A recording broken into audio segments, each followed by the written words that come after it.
All right, folks, we are about ready to start this thing off. We've got some qualifying going on here for a sprint matchup that's going to be great here. We've invited some of our fastest riders in the region to come here for our audience in front of you here today for Derby Days.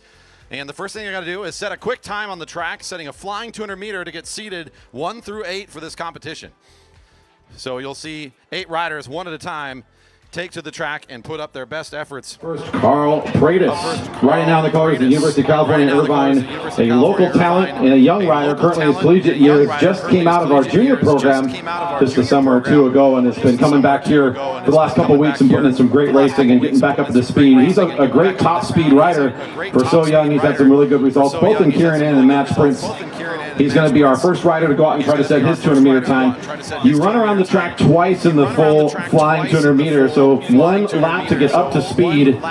You'll notice that the riders, and they'll each get to do this. You really get a good look at them in this event because they're going to run right along the rail, and they're going to use as much track space as they can to get up to top speed. On the second lap, you're going to see Carl come down out of turn 2, hit that sprinter's lane, and try to set his best time for the final 200 meters. That's a half lap around our track.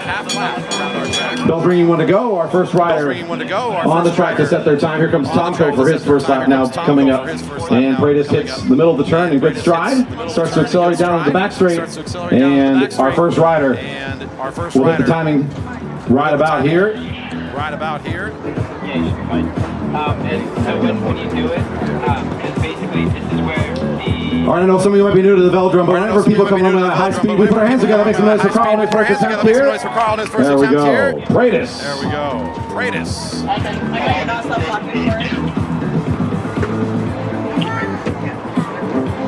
On the track next, we've got the rider in blue for Center Cycles. Tomko, as we call him around here, his last name. Daniel Tomko is a great sprinter, very well-experienced veteran of the track, has been around for a number of years and has put up great results. Again, a dominant force in his age group for the Kierans and has done great things in front of the live audience here in the sprints. He'll be our second rider to roll up to speed here. Gets the bell. One to go.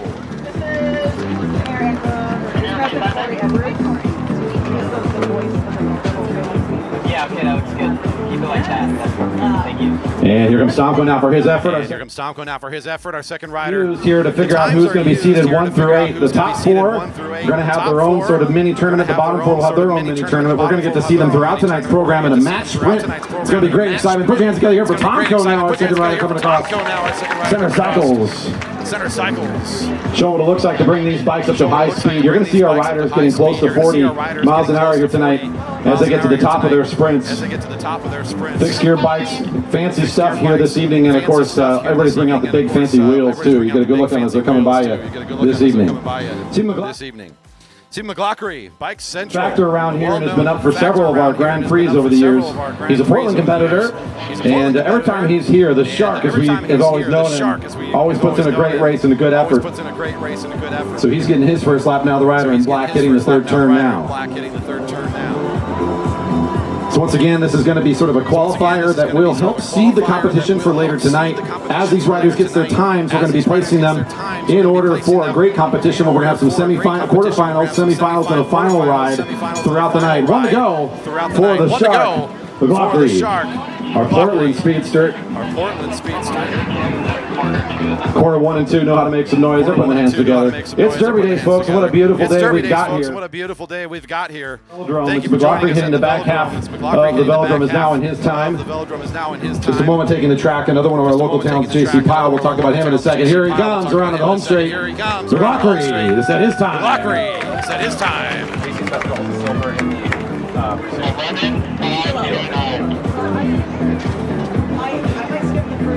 We've got a lot of young talent here in Redmond, Washington, and surrounding areas. The Jerry Baker Jr. team is well over 45 members now strong, and that is the under 18 team that works together with the Velodrome here to bring up new talent. And here's one of their outstanding stars come up through the program. JC Pyle just came back from Nationals. His best result, he built a silver medal for his age group in the 1K. This kilo effort, a very impressive top speed rider. Had a good showing in the sprint matchup as well for his age group. And he comes in here today, one of our younger competitors in this competition. In fact, the youngest here today in the sprints.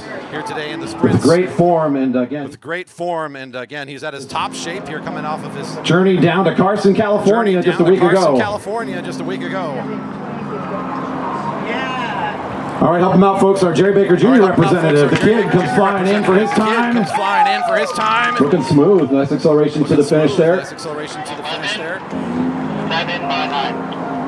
A sub 12-second time for the kid. Going to make it for a very fast sprint today if it's going to get faster than that.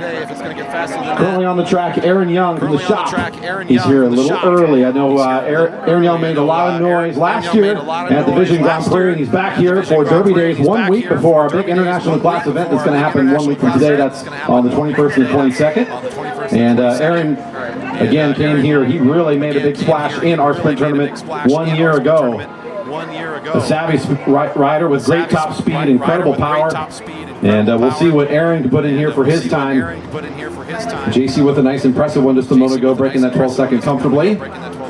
Anything under 12 we consider pretty fast, especially on these outdoor velodromes of ours. And your rider now between turns 3 and 4, currently on his first lap, Aaron Young from the shop. He's got down his hometown is Philadelphia via Atlanta. So we got another one of our out-of-towners again. We know we made the journey here to compete in the Grand Prix 2022 edition. Now get himself up to speed as he hits turn 2. Guy McClintock just coming on now for the Flying Gorilla Academy. Unquestionably one of the cooler named teams around here, let me tell you. Here comes the Atlantean, the Philadelphian. Aaron Young to put in his time. Pushing hard, that looked quick. Oh, that's going to be a quick time. 11:106, I believe I heard. Just a tick over 11 seconds of really impressive speed. For Young. It's only going to get faster. We've got great top speed coming up here. I wouldn't be surprised if we see that number toppled maybe once or twice here. Guy McClintock for the Flying Gorilla Academy is now taking over the track. Again, a great finisher and a fantastic top speed rider, invited just for these types of events. We know what he's capable of, and he's going to see what he can do against that quick time just set a moment ago of 11:1 by Mr. Young. Bell's ringing, 1 to go. Coming on the track next, we got Alex Siegel for Waterline Racing on his first lap. McClintock getting up to speed nicely through turn 2. He'll take his effort now down the back. If you're just coming into the park and joining us, this is the Derby Days special edition of Friday Night Racing. And welcome to our Velodrome. We've got a great racing program. We're currently in the qualifying round for sprints. You're going to stick around to see the conclusion of this racing.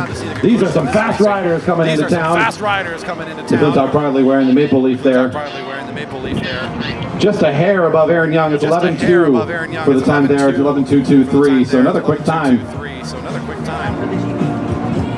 Another one of our GP. If you stick around a week, you can watch McClintock take on the track even more.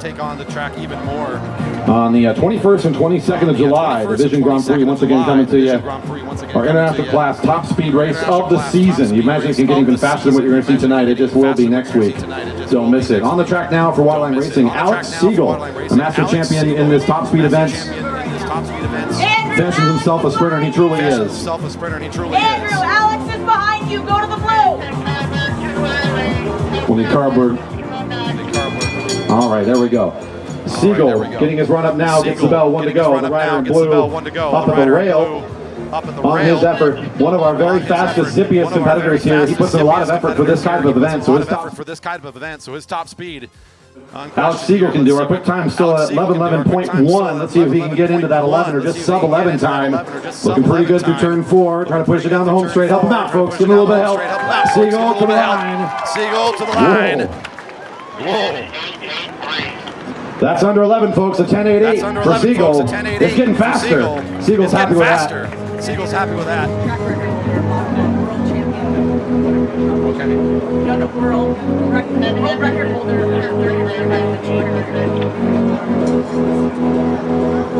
And now, coefficient of speed, the unquestioned champion currently at our Velodrome, holds a number of records, including our own 200-meter time. He has the fastest we've ever seen at the Velodrome. This is since 1975, folks. This rider came out last year and set a huge record than anyone on the road and set, for his age group, a world 200-meter record.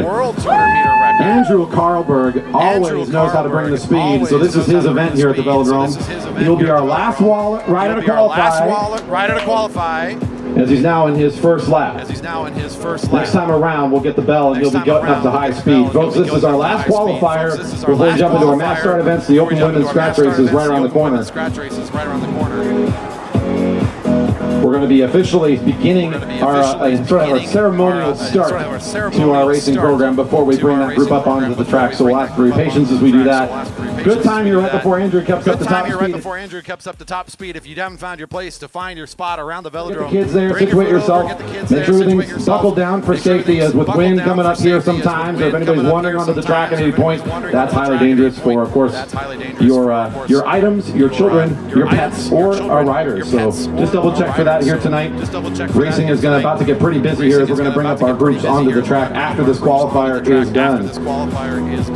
And again, Carlberg have been chasing this goal for a while. It was a dramatic moment last season when we saw him break a local record. Have been building and building towards it. And then, of course, he got on the road for his age group, setting that world record in the 200 meters. So we know he's got great top speed. Siegel with an excellent effort here today. Gets it at 10.88, which is very, very quick. It's within striking distance of that record pace, but still several tenths of a second off, and that's the kind of speed in the match sprint. Let's see what Carlberg has today as he gets himself up to top speed. Already looking so fast and smooth in turn 3. Let's see if he can climb into the finish here onto the home straight and close this thing down. Carlberg, your last qualifier to the line. 10.769. Your fastest time today at 10.769 for Carlberg, the fast time in the group. And that'll do it for our qualifier.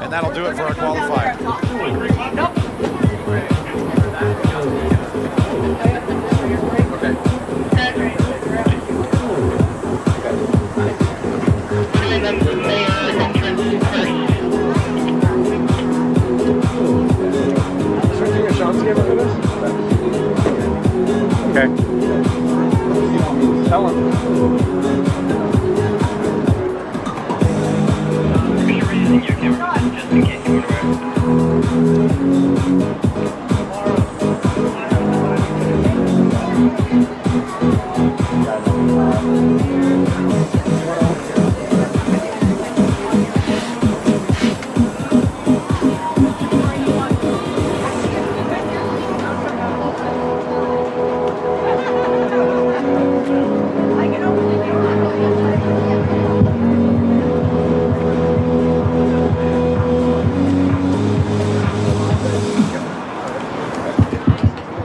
All right, everybody.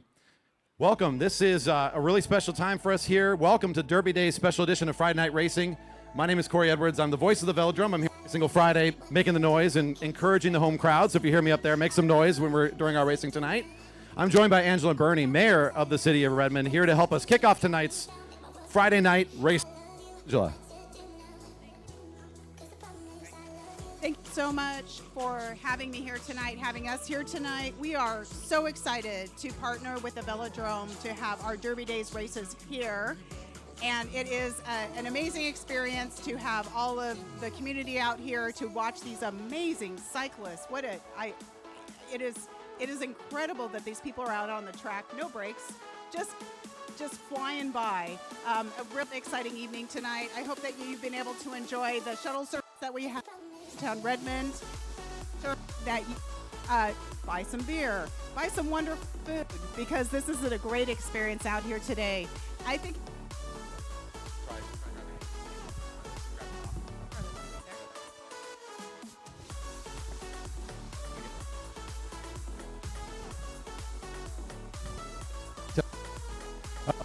we're losing our signal here. we'll try this. Still. No? I can't move. Okay. I hope that you all can appreciate that this is the only velodrome in the Northwest. It is an amazing facility. There have been Olympians, world champions, and they still develop so many cyclists that come up in the ranks. I think last week you had some cyclists in the youth arena that won some amazing awards. So it's great that we have this here adjacent to the city of Redmond. We appreciate your partnership. We hope people can see what they see tonight and then even try their hand tomorrow. I hear that you have some special classes for adults. And next week, they also have races both Friday and Saturday. So if this is your first time out, I hope it won't be your last because it's an amazing facility. And thank you so much for partnering with us, the City of Redmond and Derby Days. Thank you. Thank you very much. And with that, folks, we hope you have a fantastic time. Again, spend money in the beverage garden at our food trucks and our partners back here. We hope you have a fantastic evening. We're going to bring up our open women to the rail for our first race. If you're new to the Velodrome, it's very important. The world knows us for how much we cheer. In fact, next week for the Vision Grand Prix, people always talk about us across the world. They say the best fans for Velodrome racing are right here in Redmond. It's a special place. So when our riders come by, you're going to make lots of noise, cheer them on. There's going to be a lot of excitement here tonight. Our open women coming to the rail for our very first race tonight. Please enjoy.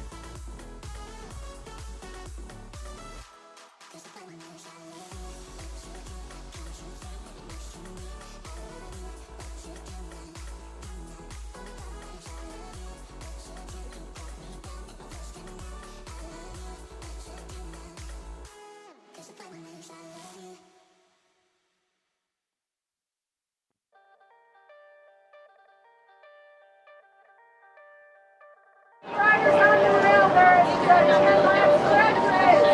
From the start.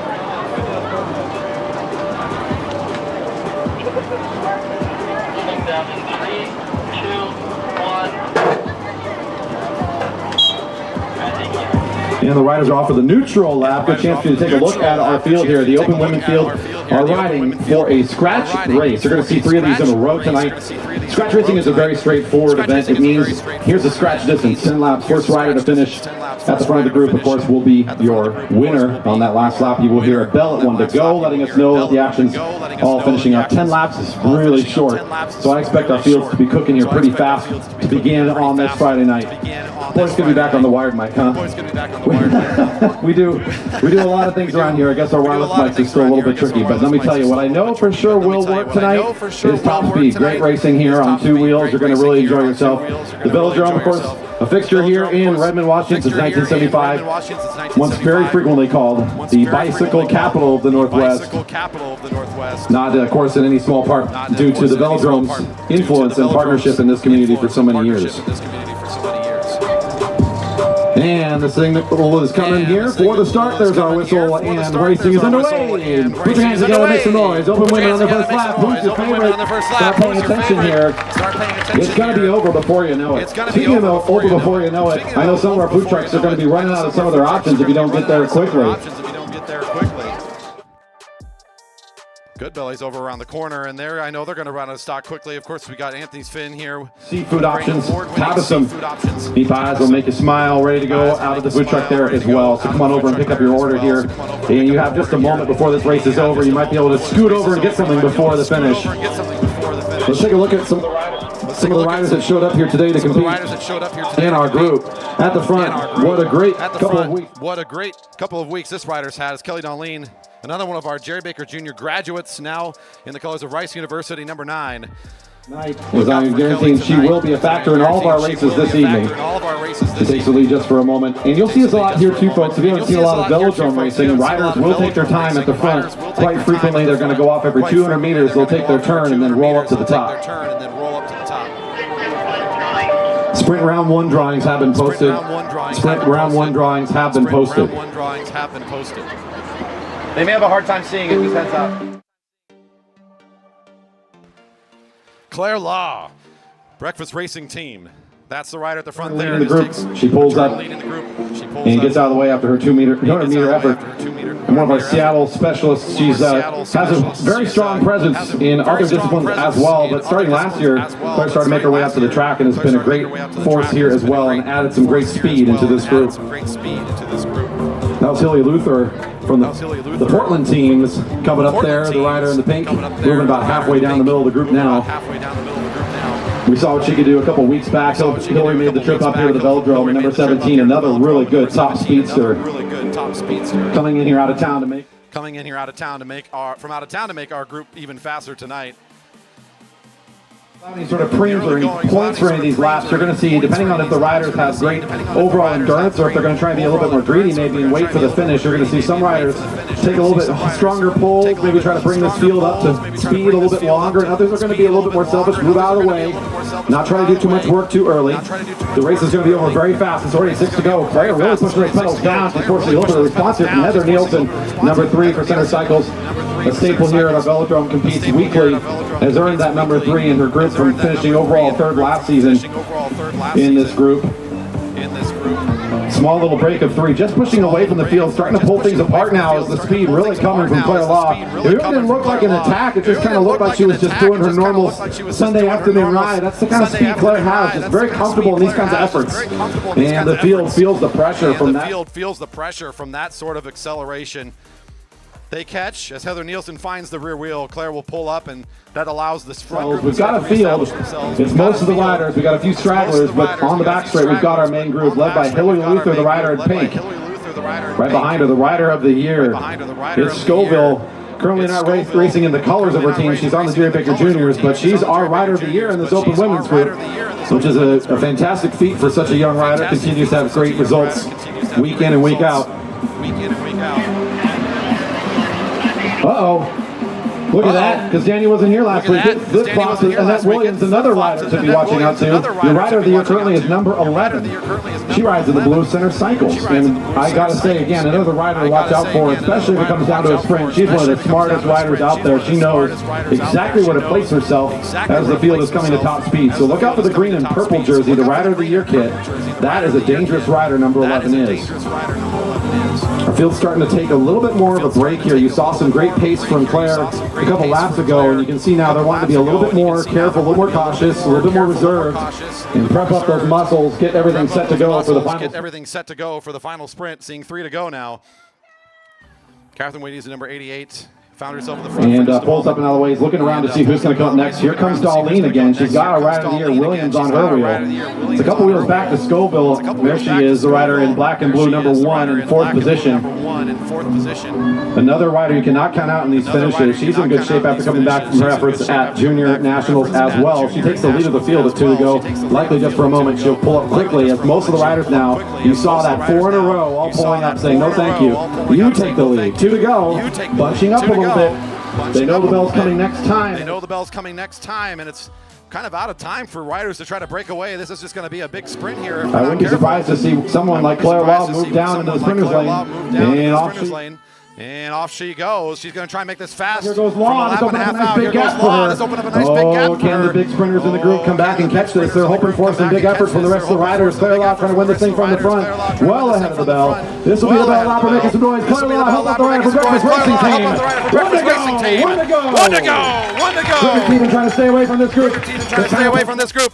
The counterpunch now coming. We see bed number 23 is Stephanie Halamek. To the track for the first time in a while. Halamek's got good top speed though. Can she catch? She's trying to do down that straight. The rider in green with great acceleration. She's trying to catch her back straight. Can she do so? The back wheel about to be caught. Halamek will hit the wheel. Overtake. Look at the top speed. Stephanie Halamek showing up here strong here tonight. She knows what top speed looks like in a sprint. She'll be able to catch a great finish for Halamek, and she'll take it all the way around the track on the final lap.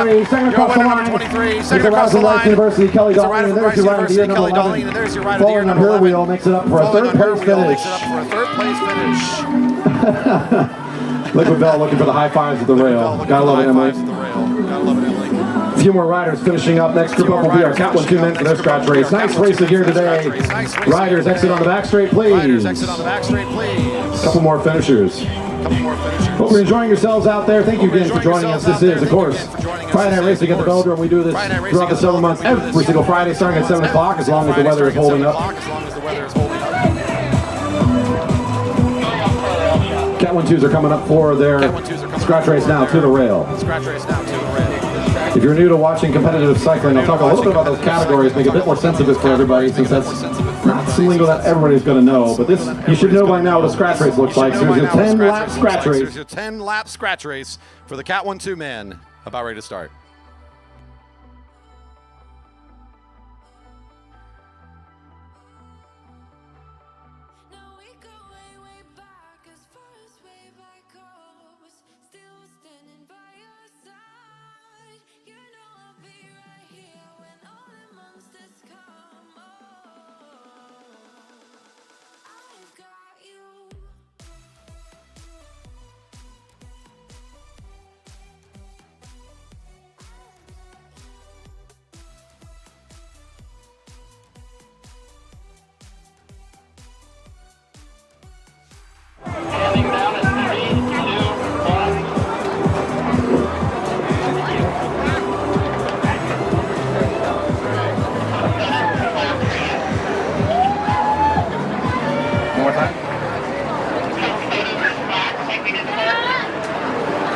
And our riders are off for the neutral. We'll start out of turn 4 altogether.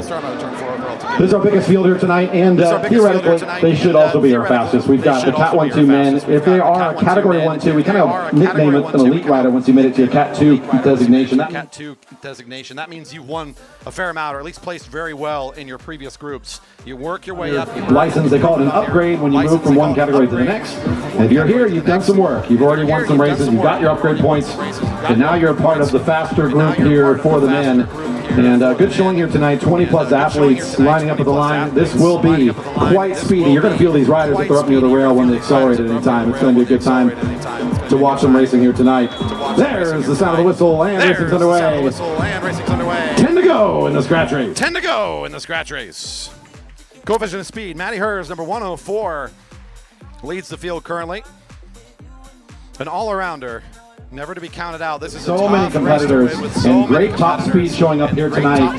Who can possibly find their way, claw their way to the front in this thing? It's just short enough. I'm thinking that we could see some very, very high-speed finishers find their way here to the front. I do know, of course, our sprinters are sitting there resting for their event, so they're not in this group.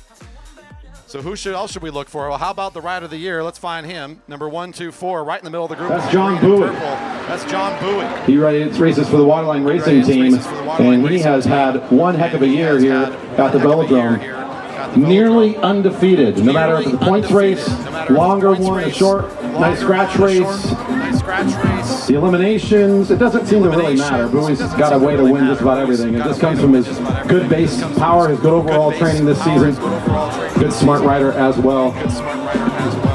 Kel Rohrbach's got Ray Cunningham here at the front, taking the lead of black, number 128. Right behind him, Tyson Danielson, number 112. He's been away on injury for a few weeks, but his return last week looked really good. He was looking smooth and competitive in a lot of different spaces. We'll be looking for what he's up to tonight. That's big Luke Wilson now at the front, who just got his upgrade in this season, no surprise. The former Seahawks tight end, Luke Wilson, has found his way to the Velodrome. He wants to race bikes now.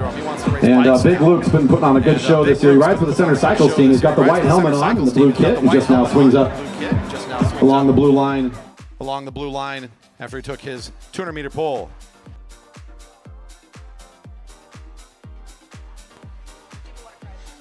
If you think this looks pretty swanky and you think you still want to give it a try tomorrow during Derby Days, those free donations accepted. 1 hour adult try the track classes. Do it here. In fact, we got the QR code on the building, and one of our junior parents from the Jerry Baker Junior team is standing on site to help answer questions or just kind of point you in the direction you need to get you signed up. So you can find that QR code pasted on the back of the building here.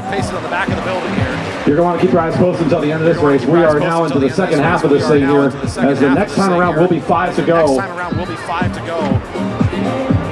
Again, adult try the track classes tomorrow, 12 to 1, 1 to 2, 2 to 3, and 3 to 4. All free, and they include a track bike. All you need to do is bring some athletic wear, a helmet, and be ready to learn some fun stuff about racing and riding on a fixed gear bike. Here comes your rider of the year. Mr. Bowie. Mr. Bowie. Horace Sandoval, number 101, had a nice week last week, decides he wants to try to cover this attack.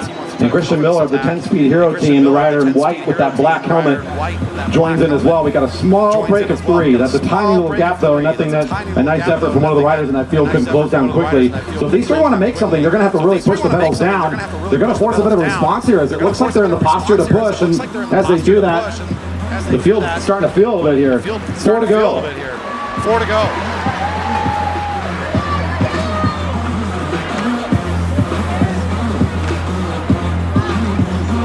A nice effort from these three, but Keller Rohrbach's Ray Cunningham might be the rider to close it down on the backside. He's certainly going to try. There's an effort above the group here. Could get kind of interesting as we hit turn 4. Turn coming down into the home straight. What are we going to see here as it's going right across the track at 3 to go. All the way from the back. All the way from the back. That's a big move for Gibson. Colin Gibson riding in that white team for the... And with the black helmet and the yellow colors there, brings a big attack. He's way in the back of the field. He's trying to be as invisible as possible. And he gets some of the riders really caught off guard. This is at a great moment. It's a 2 to go. We've got to break a 2, make it 3, including Bowie. He finds his way into the mix. This is quite the recipe here. Also in on that action. The Halamek is also Carl Cunningham. Excuse me, for Monty cycling the other rider in white. And he's actually going to go. Here goes Carl Cunningham now. He's going to have to just go all out to win this race. Here goes Brendan Russell for Bounce Cycling Guild. He needs to try to jump out there as well. The rider in green pretty quickly. He's trying to get up before this race is over. The bell's going to be ringing here all so soon. Carl Cunningham up the front still. Stranamonti's getting the bell. It's 1 to go.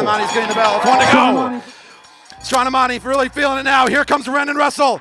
Russell, number 129, is going to catch with 300 meters to go. He's got the front. Bowie's trying to hold on to the wheel now. He wants to catch on to the rider in green. He wants to catch on to the rider in green. Bowie, the rider of the year, so powerful. He still has more to give. He found the wheel of Russell, and now it's going to be his race to overtake. What an interesting sprint scratch race we've had here. So early. The riders and broke away Bowie so cannot early. be denied. Once again, the undeniable one. The waterline racing is just so powerful. He still manages to find a victory here. Brent Russell with a fantastic counterattack.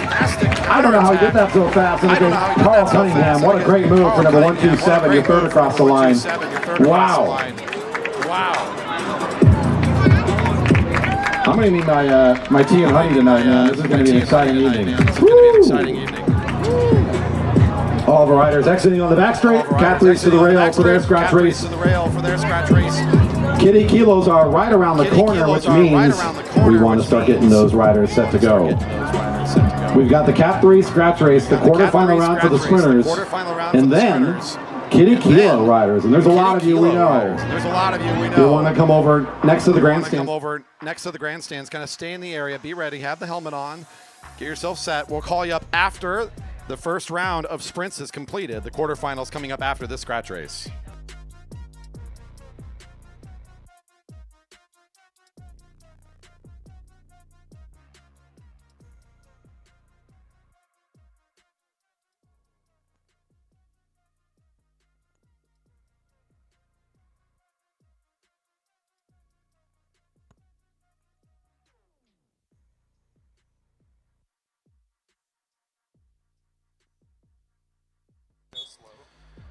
And that's the in the neutral. One more scratch race here tonight. Another 10-lapper, a quick one. After that, quarterfinals for the sprinters. Quarterfinals for the sprinters coming up. Following them will be the Kiddie Kilo, a Marymoor Crawl, and our camp. Velo graduation. We're going to be doing a little bit of a congrats and a call out for our junior and elite national competitors during that time as well. Man, we can finally catch our breath. It's a neutral lap. If you need to go grab a beverage, do so in the beverage garden. Drinks do stay. All purchases within the beverage garden go to support racing here at the Velodrome, thanks to the donations from Mocha Ciders and Postdoc Brewing, our 2023 beverage sponsors.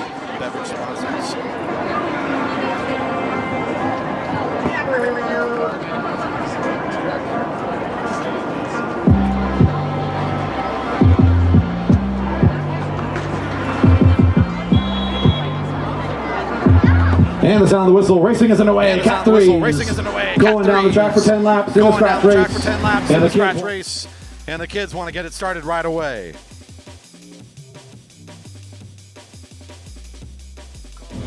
Look carefully, Kiddie Kilo riders. We've got some juniors right at the front of this group. Will Fowler of the Jerry Baker Juniors takes the front spot. Right behind him is Merrick Gallagher, also for the Jerry Baker Juniors. Both with a great showing at Nationals just a week ago. And again, 21 junior competitors, 26 overall between the junior and the elites, who made their way down to Carson, California. What a great showing for the Pacific Northwest. We had Peter Snowblin, 347 Veritech Racing at the front for just a moment. These Cat 3 men have had some really exciting races this season. Gotta have love. Last week, Peter Snowblin, unique race night where he broke away for the points race win in a solo break at about 12 to go. Very exciting moment, and how awesome that was to watch. And you can go rewatch it if you missed it. That's right, we stream and record all of our videos. If it's not great quality, we'll re-upload it the next morning. Coverage out here in the middle of the park. You can find our channel at YouTube. Look for JB Velodrome, or you can just go right now to the live stream link, velodrome.org/live. Scroll down a little bit, you'll find the video link there for today's racing. That's being streamed now. Show your love and support. Throw that thumbs up. Hit the subscribe button and, of course, hit that alert notification button so that you are kept up to date when we are streaming here every single week during the racing season on Friday nights. And if we have special racing on Saturdays, we will stream those as well. Our group already seeing 7 to go. Fowler again coming up in front. There's Stan Douglas. The Flow Factory team in the green. A lot of riders looking around as we kind of get a bit of a slump in the action. The riders taking a bit easy at this stage.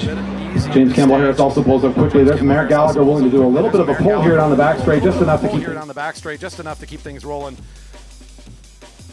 I think this is a great time for Snowblin to do something a little different, and he's going to try to keep it going. He'll do so from the front. Here's Snowblin again. Now sitting at the front and bringing this group up to speed again. Kit Colbert takes over at the lead for just a moment. As we see a lot of rotation in this field. Again, it's not a huge group, so riders are having to be on the front pretty frequently. The more riders you have, the more momentum you get, the more carry you feel as you sit in that field. Isn't it great though? Unlike the tour, you can just sit here in one spot in a park and just watch the entire race unfold, and it's done before you even know it. Isn't that great? We can see every little movement, every action, every bit of the race, all right in front of us. All right in front of us. So you can kind of pay attention. Where are the riders working? How long are they staying on the front? Where do they want to position themselves? There's a lot of things to look for here. And as riders are kind of looking down their legs and starting to slow off the pace, Snowblin does feel it's time to try to drive something of his own. So he'll take the lead. Some kind of reaction, or he'll just get to ride away with it. He does get a couple riders to bite on the bait. Here. Seeing 4 to go.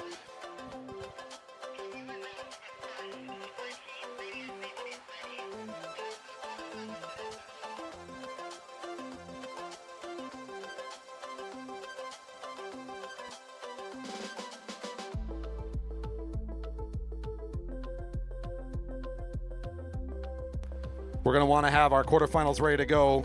The 1 and 8 should be matched up first, and we'll want you to be ready now since we're going to be bringing those right up quickly.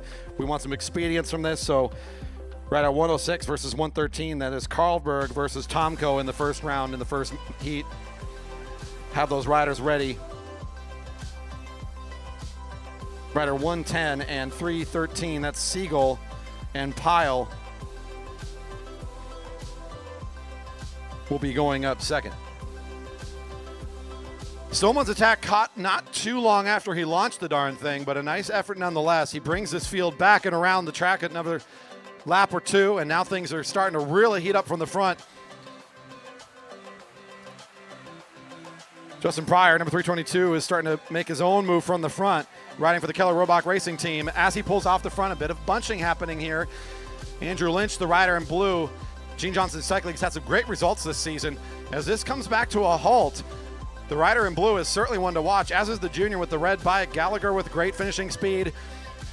Let's see who else is in this race still as they slow down. They're about to get the bell. This is going to be a very interesting finish now. 1 to go. Pryor dancing on the pedals. Number 322 tries to find a window to get to the front. Gallagher wants the lead, though. He's going to try to reaccelerate things. The Jerry Baker Jr. has got great top speed. He's going to try to demonstrate it right now. He just breaks away from this group. The youngster with good acceleration out of turn 2 will now take the solo lead. There's nobody even close to the red rider here with the red helmet. Look out for Gallagher. Your victor here in the scratch. No questions asked. Looking good, number 344. And coming across the line second, David Takehishi riding for Act Racing with a nice finish here tonight in the scratch. That was fast. And I got up to speed and held on for a while, but a nice result there for the kid as our Jerry Baker Juniors continue to go great this evening. Woo! It is time for the quarterfinal round of the sprints. You saw them earlier in the qualifying round, and now the riders must go out to determine whether they go up or down for the next round of the race here. Couple finishers coming across the line, and we can get this thing started. Up first, we've got Dan Tomko for Center Cycles. Coming up right behind, Andrew Carlberg for the coefficient of speed in this first heat, of the quarterfinals.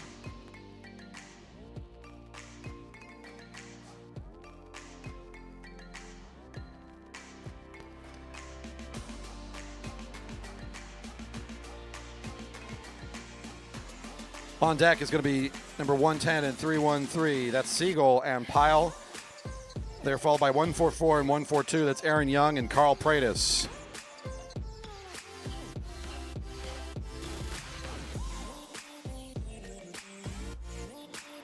And off we go. Much like the qualifiers, the match sprint is a 2-lap race, but you're going to be wondering why they're going so slow here to start. Match sprinting is all about the maximum speed these riders can put on the track, and we saw Carlberg, the rider down lower on the track, set the quickest time today in the qualifier, so we know what he's got on handle. He's going to be able to put out the best top speed, in theory, out of this group. He's up against Tomko, who's going to try to deliver some sort of a counterpunch, try to figure out some recipe to undo this champion of speed here, our current 200-meter track holder in speed and time, impressive rider. And today, we're going to see these riders ride a few more times. This is just the beginning of these match sprints. The winner continues to ride for 1st through 4th place. The loser will go to ride for 5th through 8th. Just one chance to settle this between Tomko and Carlberg. Tomko kind of forcing a bit of speed here. Both riders kind of riding it up here on this first lap. It looks to me like Carlberg's kind of watching Tomko's pace. He'll hold him at the blue line as long as he can. He just wants to maintain his position. He wants the short lane, using the body and the position to kind of control him. He's got the shorter lane. Now both riders rolling up to speed. Carlberg would have liked to hold on to that speed a little longer, but he knows he's got what he needs here. Tomko finds it in this upstream. That's the advantage that he can get in the draft. Can he use that to slingshot at all? Carlberg, with great finishing speed, is going to use just enough to win this thing. Didn't have to use quite everything he's got in the legs. We'll see more from him later as he rides for 1st for 4th. Tomko will continue to ride for 5th through 8th. We're looking for our next riders to the rail.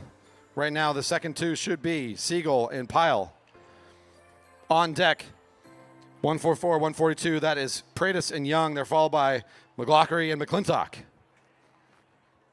The battle of the mix.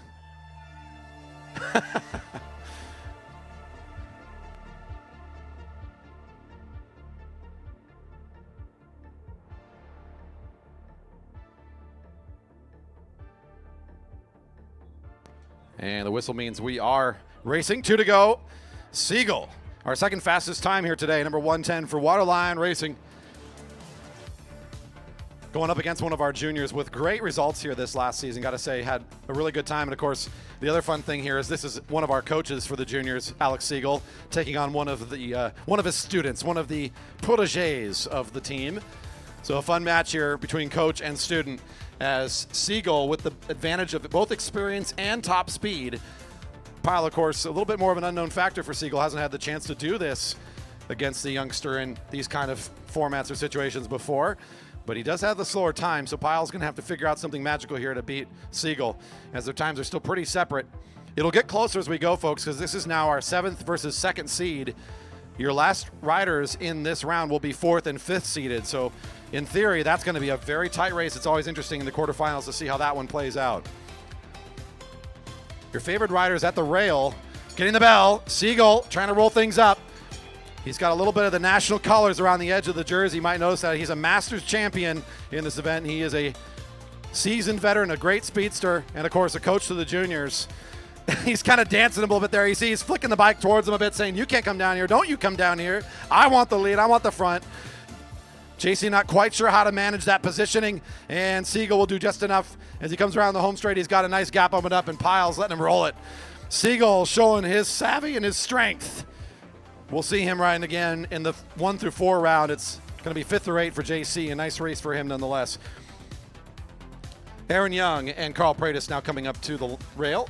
And on deck, your last two for the quarterfinals, followed immediately by the Kiddie Kilos. Kiddie Kilo riders, please be ready.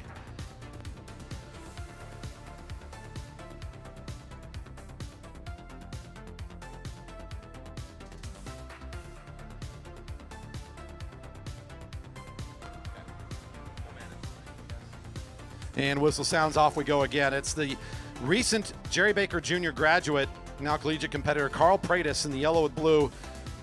Had our 6th best time today. He's taking on Aaron Young, who put in our 3rd fastest time. So the rider in white with the advantage based on the 200-meter qualifier. He takes the back position currently by a bike length or 2 now, as the youngster takes the lead spot. Both with plenty of experience racing in this race. We saw what Aaron Young can do last year in the Vision Grand Prix. Carl Pratis with a number of good results in his age group as a junior. And he's come back on strong here this season, kind of racing into shape for the last couple weeks and has had some nice results for himself and putting up a good time today. Finds himself here against a very fast rider. Pratis still in the lead spot, now got a bike separating him and Young as they hit turn 3. The lead rider has the shorter distance. You'd think that that's the place to be, but of course the rider in second wheel gets the advantage of the draft. So if Pratis goes right now in blind side here, right in front of his competitor, it just gives Young a chance to jump on his wheel and get all of the draft he wants. Makes it much easier for him to slingshot him at the end of the race. So Pratis is not at all interested in making the jump just yet. A lot of the sprint is about timing, and riders are going to use the position. We don't have a huge bank here at the Velodrome. It's pretty gentle. That's why it's a good place to learn the race. Oh, a big swing down to the sprinter's lane. He's going to use that topography just as he's talking about it. He doesn't get up to full speed, though. It's a little bit of a fake out, but now he's going to go for it. It's almost like he overshot it and went to the blue line. This gave Pratis a great chance to get on his wheel. Pratis has the slipstream. He's got the draft. He's going to start accelerating. The kid's starting to make a run at it. Can Pratis find the way around the outside edge? It's going to be Pratis versus Young. Young's got enough strength. He's not even worried about it. Pratis was really playing that textbook. Nice play by the kid to get on the wheel and put himself in as good a position as he could, but Young just had a bit too much power. And your final group coming up to the rail now, McClintock and McClockery on deck, the Kiddie Kilos.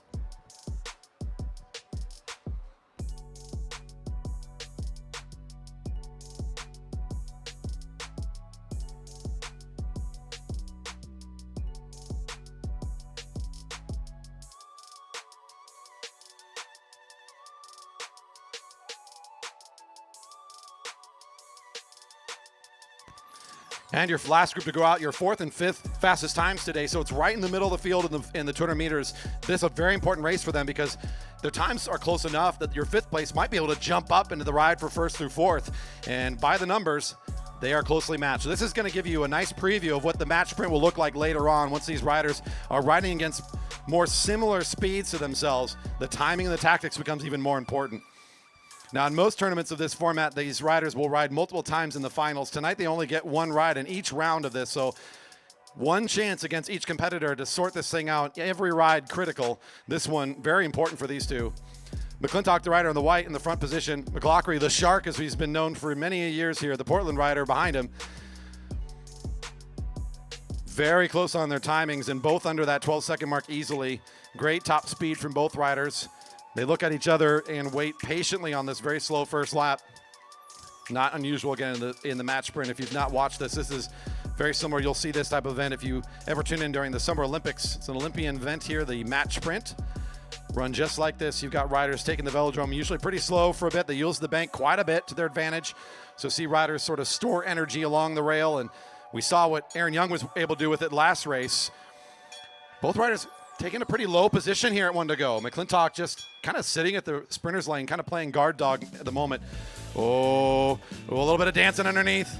Okay, he'll take it. He's up and out of the saddle. The rider from Portland made a nice move. He forces McClintock out. Okay, didn't look like a full jump. Both riders sort of playing with each other here. McClockery staying out of the sprinter's lane. Now it's going to force it. McClintock a little bit faster finishing time. Now side by side. No draft from McClintock. He's got the longer lane. The shorter lane for the rider in black on the inside. Can he get enough speed? Oh, it'll be McClintock on the outside. A good run at it for Portland rider. The shark just barely bested there to the line. McClintock will ride in the 1 through 4.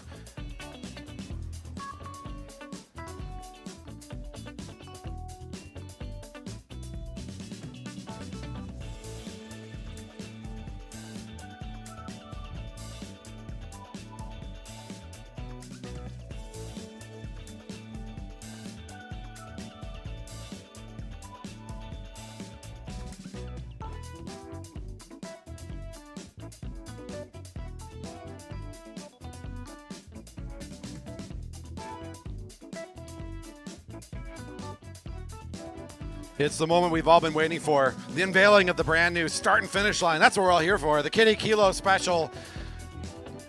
All the kids are lining up for their fun lap around the track. Let's enjoy the fun here. Make lots of noise for the youngsters. You're only going to see which one of them one time. All right, as customary. Kids, you're going to do one full lap. Are you ready? Okay, here we go. Ready, set, go! One to go, one to go. Off they go for one fast lap around the track. The Kiddie Kilo, a long-standing tradition here at the Velodrome. If you come here on a Friday during the summer, you've got a really good shot of seeing the Kiddie Kilo during our Friday night racing. It takes a significant effort on our entire community to host this, and it's an important effort to us. We want to celebrate and hold up young athletes on their way up, and we know we're one of the few places these riders can even try this. The Velodrome, the last of its facilities here in the Pacific Northwest, if you don't count, of course, our friends up in British Columbia. So we make a big effort here to invite the kids frequently to get their chances to race and ride around this facility. Here comes a couple of finishers. We're making some noise for them right now. Oh, up and out of the saddle. Nice speed. Into the grass to your left. Very good. Nice. The first couple of finishers showing how it's done. Nicely raced, everybody. Nice job. Color coordinated helmet and shirt. That is styling. I love it.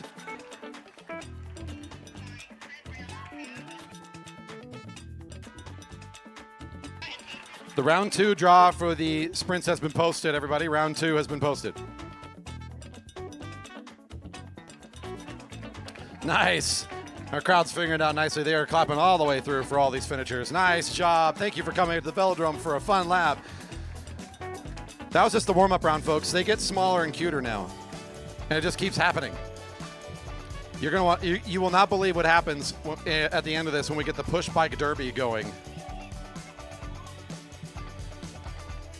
So our next group coming out a little younger, a little smaller, just as wonderful.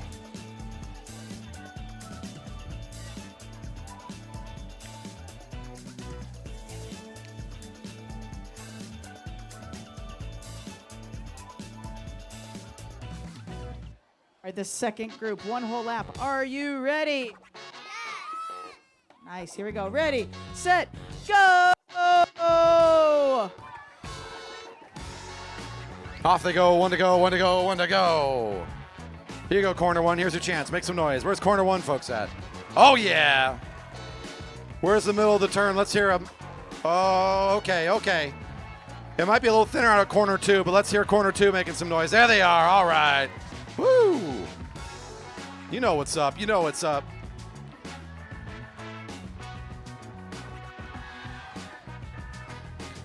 Kiddie Kilos will take some really, I think it's a really important amount of time here, but it does take some time to get through, and this is a fantastic time if you want to stretch your legs, find a new place to watch racing from, reposition yourself here, get out the camera and get that perfect shot as your kids come across the finish line, and then meander your way past the delicious food trucks that are here, and maybe end your tour, take a visit to the beverage garden. It's all good. We're having a good time here. It's a party here at the Velodrome every Friday night. And you are part of the reason, of course, what makes that so special. Thank you for joining us. Making some noise here for our first finisher from this group. Here we go. Nicely done. That is one protected noggin. I don't know if there's any downhill at the Velodrome, but I think that helmet is ready for it nonetheless. Nicely done. More great finishers here.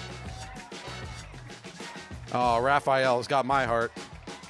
That's a good helmet.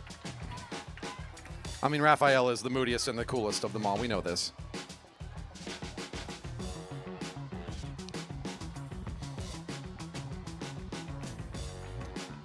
All right, corner 4, here's your moment. There they are. You got the lawn chairs out over there enjoying the beautiful view over from turn 4. That's a good view. You can see the mountain from over there. It's nice and chill over on the hill. Here comes your last finisher for the group, and she did an amazing effort here, spinning her heck of an effort out here. And look at the style from that bike, man. That is killing. Nice job.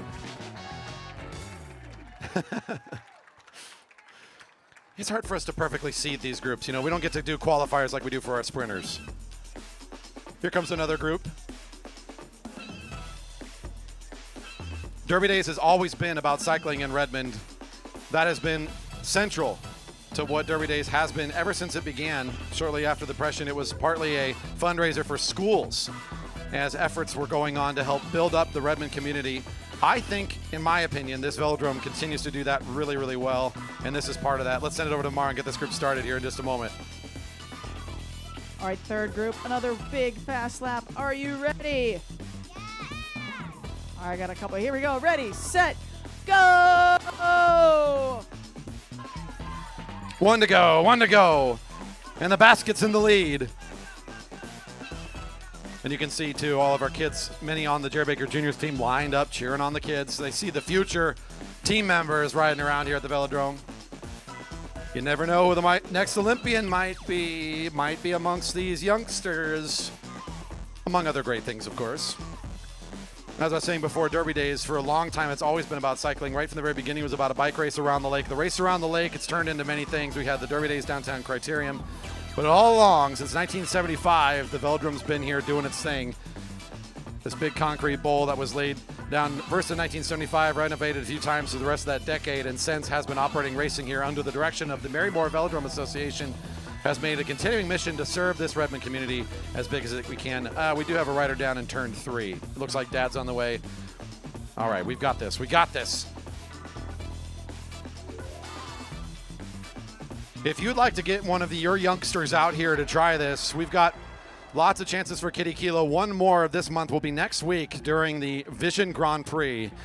That's right, make some noise. Ignore the talking man. Clap for the riders. They're the ones that need your love here. Nicely done, you guys. Great job.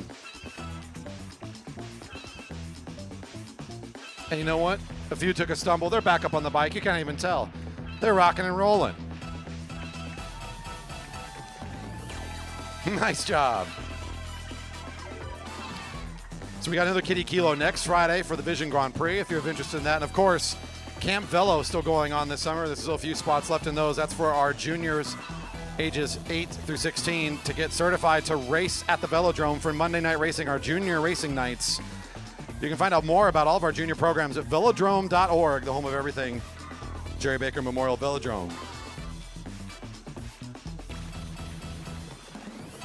Bringing out our next group now. Let's get them out here. Here they come. Smaller bikes, but even bigger hearts.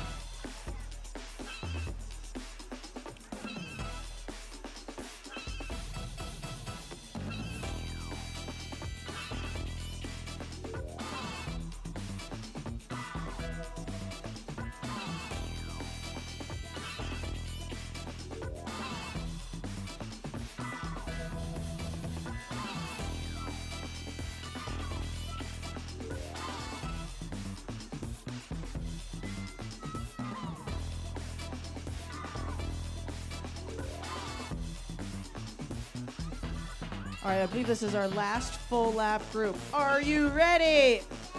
Oh, I need it again. I need a really, really loud, yeah. Are you ready? Yeah!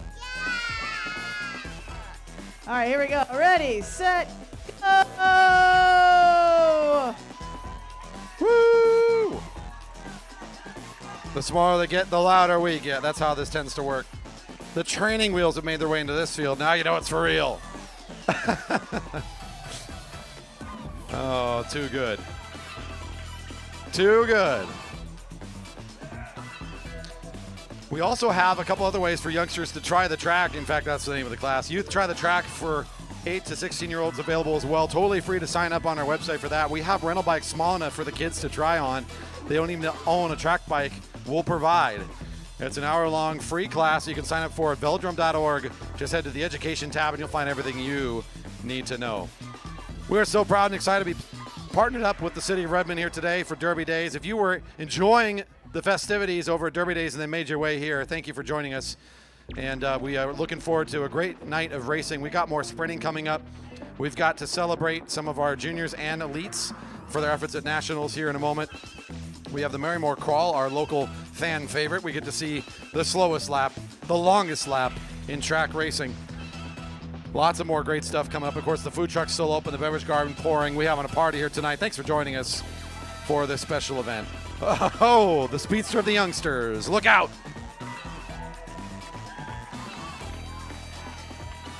The recruiters are looking on. They're interested.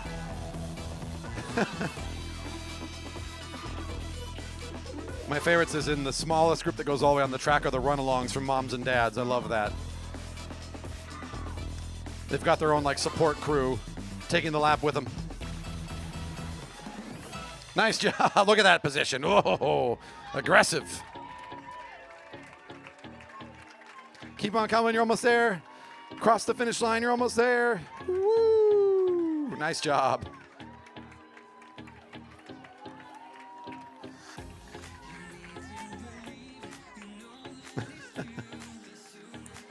This is the greatest generator of smiles at the Velodrome. Oh, look at the catch. Look at the catch. It's so close. Oh, almost.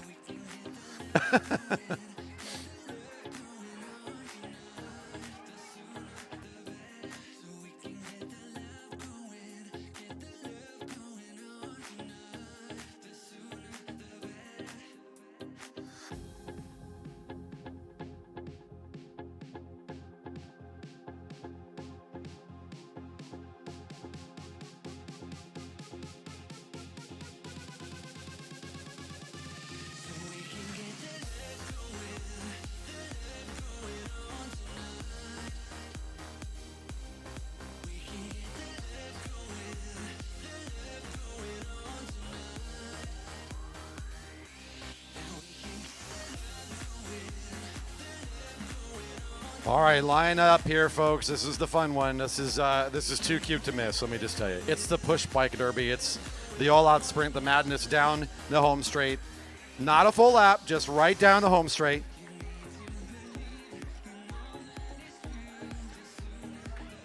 The youngest riders always make a good showing here.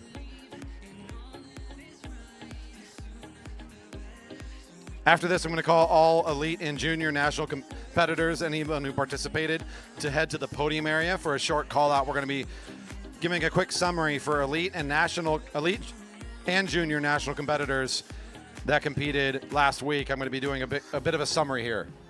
All right, Corey. I have a world record amount of push bikes. They fill the whole track. Here we go. Push bikes. Are you ready to do the straightaway? You guys say yeah. Ready? Are you ready? Fans are ready. The fans are ready. Here we go. Just the straight. Ready, set, go! Oh. Off they go. Look out. They're everywhere. It's a swarm. It's overwhelming. Oh, here we go. Oh, it's a good one. I think the red bikes barely got it. Oh, what a finish. All right, everybody to the left. Don't try to run through people. It's not a good idea. Yay! That way to the finish. That way. Nice job. Good racing today. Down to the grass you go. Fantastic. Junior and elite national competitors, if you made your way down to California, please head to the podium area now. All junior and elite national competitors, please make your way over to the podium area now for a quick shout out and recognition. We'd like to recognize your efforts. I will call that out here in a moment as we are getting our Kiddie Kilos off the track. Again, junior and elite national competitors, please now to the podium area. We're going to do a quick bit of recognition. Thank you. And now that the Kiddie Kilo's done, you can come back the same way you got out. There's stickers over here. Everybody. That's right, everybody. We're going to ask you to exit now with the kids. All the kids, moms and dads, we're going this way. All the kids and all the moms and dads, we're going this way. Right back out the way we came in. Thank you so much for joining us here at the Velodrome. Here we go, folks, right back out this way. How about one more round of applause for the kids, moms and dads for making their way out to the Kiddie Kilo. Okay, Amara, do I need to call them by name because there's no one over here? Do they not know what the podium area is? Have they never stood on one before? Come on, where's my winners? Let's get over here. I gotta throw shade to get people on the podium. What's going on? Thought races won all the glory.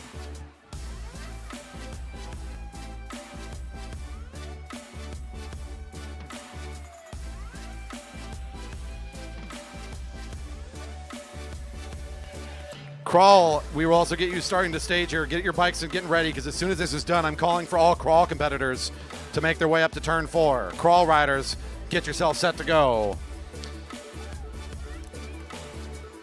Friends of the Velodrome, I'd like to talk a little bit about nationals. We have a great community here of athletes and competitors, but we had great representation at the recent Elite and Junior Nationals event. The JBMV had a great showing in 2023. We had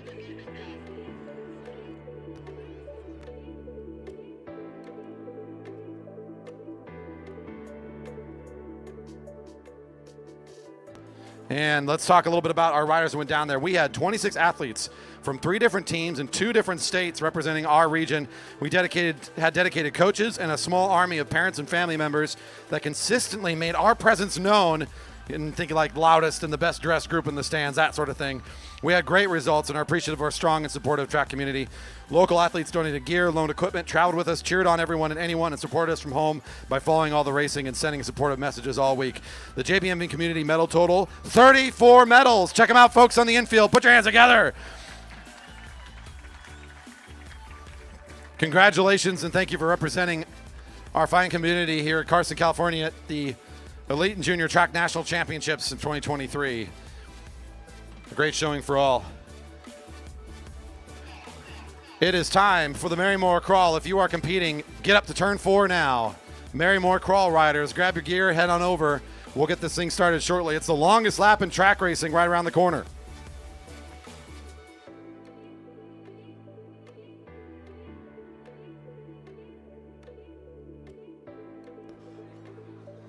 While we get the crawl set to go, another good chance to go put in your order. Anthony's Fin is here, award-winning seafood on the road.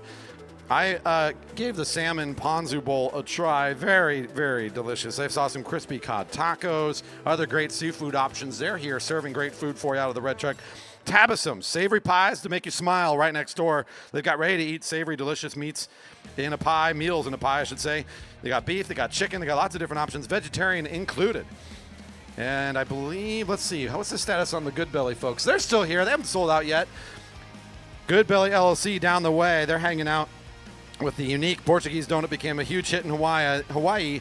The fresh malasada is out of the food truck.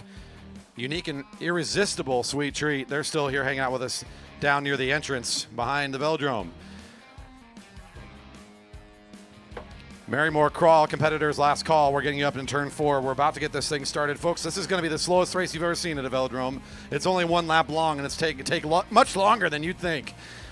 Started right here as sort of our fun fan favorite. The Marymoor Crawl has been going on here in our Velodrome for a number of years. Last call for any riders that want to jump in on the fun.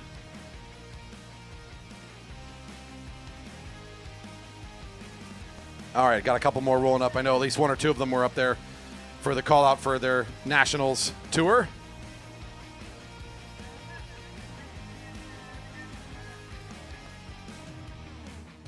A couple more in the warm-up circle, I think, might be making their way over.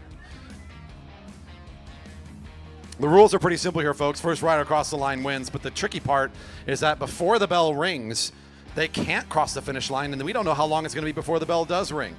So our official there gave the little whistle. The timer has now started.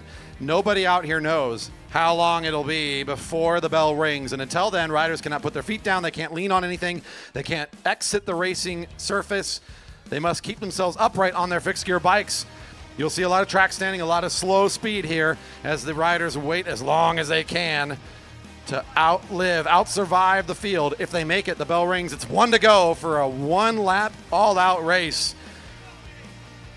Many impersonators known as the longest lap in many places around the world, but the original name and the original place is right here, the Marymoor Crawl.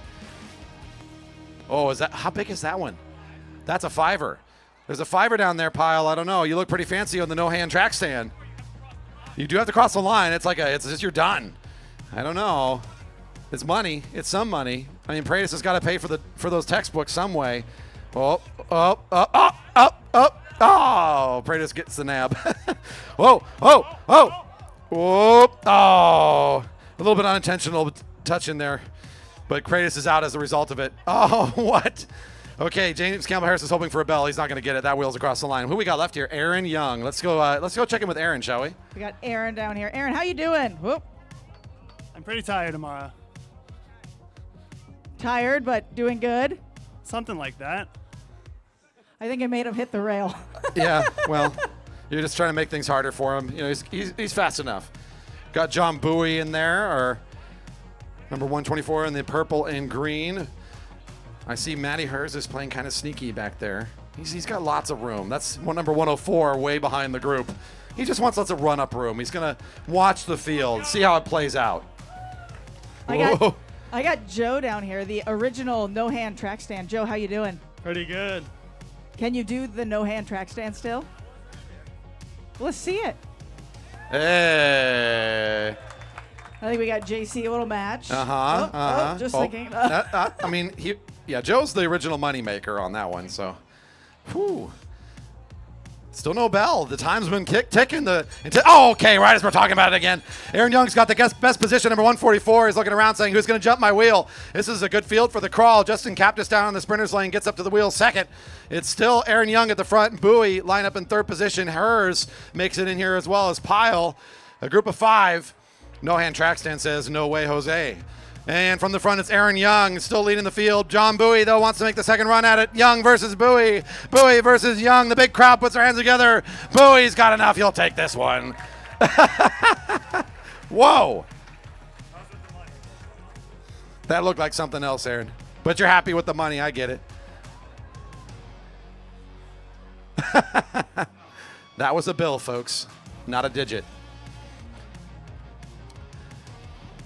John Bowie, Rider of the Year, showing again what he's made of. A great race there for number 124 as he'll take the fun Marymoor Crawl in spades. Up next, we're going to be doing a Camp Velo graduation. That's right, Camp Velo. We got some noise. I can tell who registered their kids for the camp this week. I hear you down there. This is a great experience, a one-week camp that we offer for youngsters to learn the fundamentals of racing, the safety that it requires to do it well, to understand the rules of the track, what all these lines mean, what the heck is that all about? They get all that out here, and they also, of course, get help with the athleticism and sort of the coaching they need to get started. Once they complete Camp Velo, they are officially a racer. They're good to go.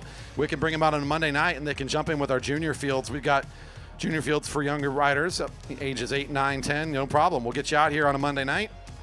Just need to go through this training program to get yourself set to go. So what we like to do is we welcome the riders into the Velodrome by getting them on a bike and putting them in front of a live crowd and making a little bit of noise. In the Italian pursuit, one rider takes the first lap. Once they're done, they pull off. The next rider takes the lead of the lap. It goes all the way until the last rider's done. So each rider gets a chance to be at the lead of their group. It's just a fun race. It doesn't really matter to us who wins, but I know the kids want to go fast. They're going to do their absolute best to show what they learned this week. So our last kid featured moment here during the program, we're going to have this Camp Velo graduation in just a moment, and then we're going to bring up the open women elimination starting next. I promise everybody will be just fine in that elimination. It's not as bad as it sounds.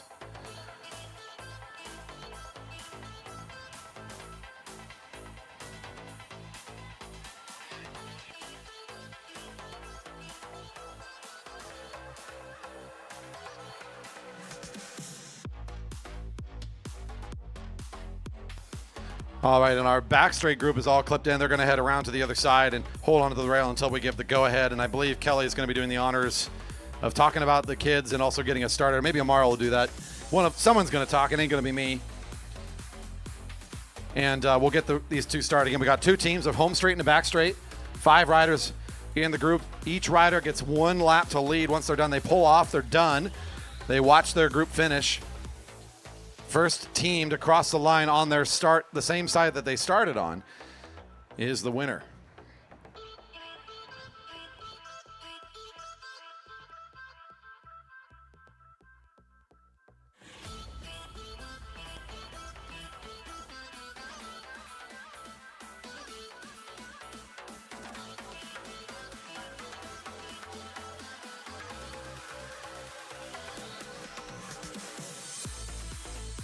All right, Lucy, when they are ready, give me a thumbs up.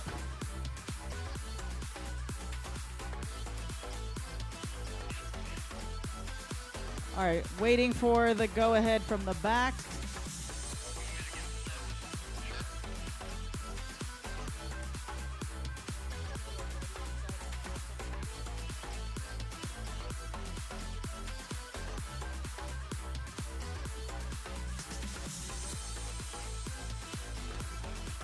All right, it looks like they are ready. So here we go. Ready, set, go. There was the whistle.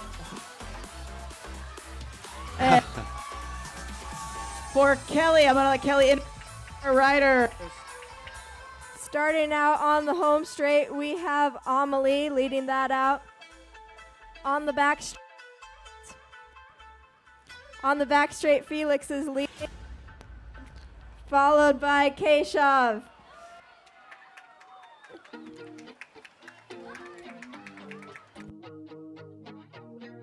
I don't know. Okay, then for the back straight, they're going around over there.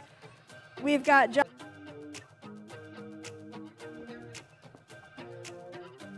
We've got Josh.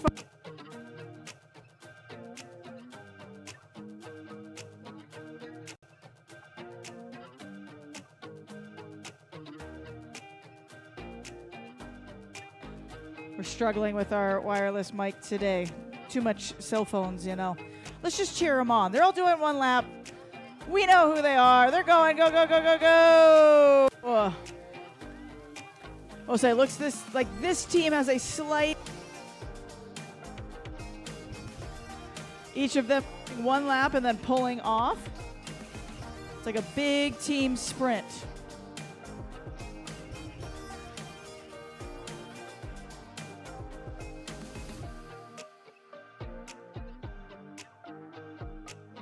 Round. There we go. Kaylee's gonna pull off. The next person goes to the front. There we go. Keep the cheers going. So again, this is kind of the beginning of the career for these young riders. They came out and signed up for a camp. Thanks again to Mom and Dad for bringing kids all week long for the fun camp experience. And this is the beginning of a career. These kids are invited to continue racing. They can come out on Monday nights. Starting right now, this is like their introduction into the Velodrome community. It's hopefully the beginning of a long and fun career for these young riders.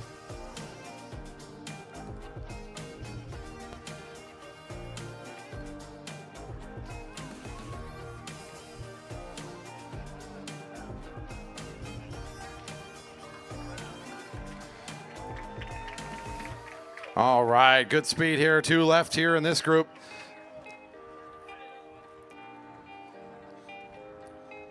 Your home straight group, a little bit of disadvantage. Here's their back straight group. They're a little bit up on the home straight crew. Got a lap and a half left for the juniors here. And looks like, again, the back straight group with a nice advantage. They've gained a little bit of ground. Nice work there.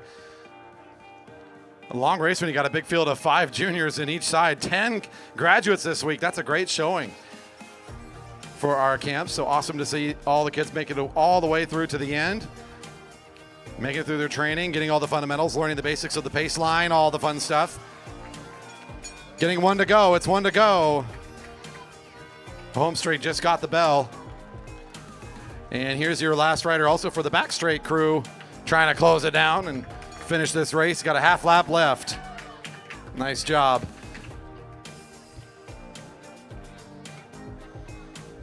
You don't know what it feels like until you tried, folks. It's a unique thing to race on these fixed gear bikes, and the kids have done just an excellent job this week. I've heard great reports from how safe they're riding, how good they were at picking up the skills, working with their coaches. And there's your finish. Just a slight advantage to the back straight, and a lot of noise for your finisher here on the home straight. Welcome to the Velodrome community, our newest and young riders here that have been given the certification, the thumbs up, and the approval. You're racers now. Let's put our hands together one more time for all the riders in the Camp Velo graduation. Congratulations on a great week and good job. So excited to have you be a part of this, and we hope to see more from you on Monday nights and more beyond. Those riders will make their way off the track as we're about ready to bring our next group up. Set to start in just a moment, the Open Women Elimination. We're back to the mass start racing. We've got elimination racing for our Open Women, our Cat 1-2 men, and our Cat 3 men, followed by the semifinal round for the sprinters.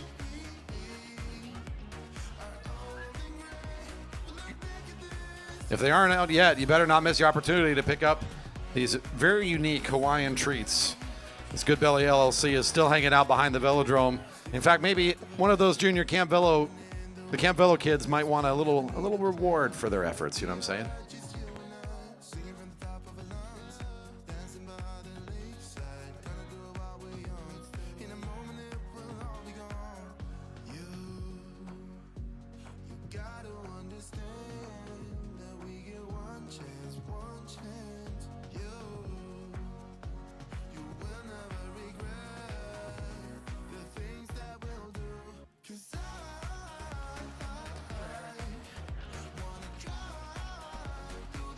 requesting Eric, if you're available to come to the building, please. Eric, if you're available to come to the building, thank you.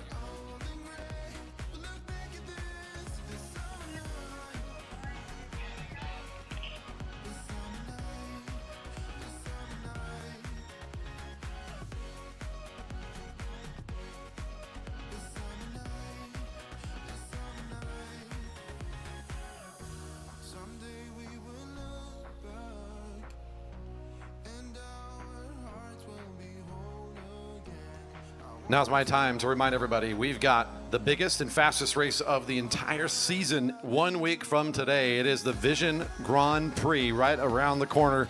$10,000 cash purse, total prize money. Lots of merchandise coming up from our sponsors, and the fastest racing we will host all of 2023. That is next week, July 21st and 22nd. The first session is July 21st at noon, but that's really just the prelude for the main event, which is our Friday night racing starting at 7 per usual. But look out, it's going to be fast and exciting. The big show gets even bigger 1 week from today, the Vision Grand Prix. Check it out at velodrome.org/VisionGP.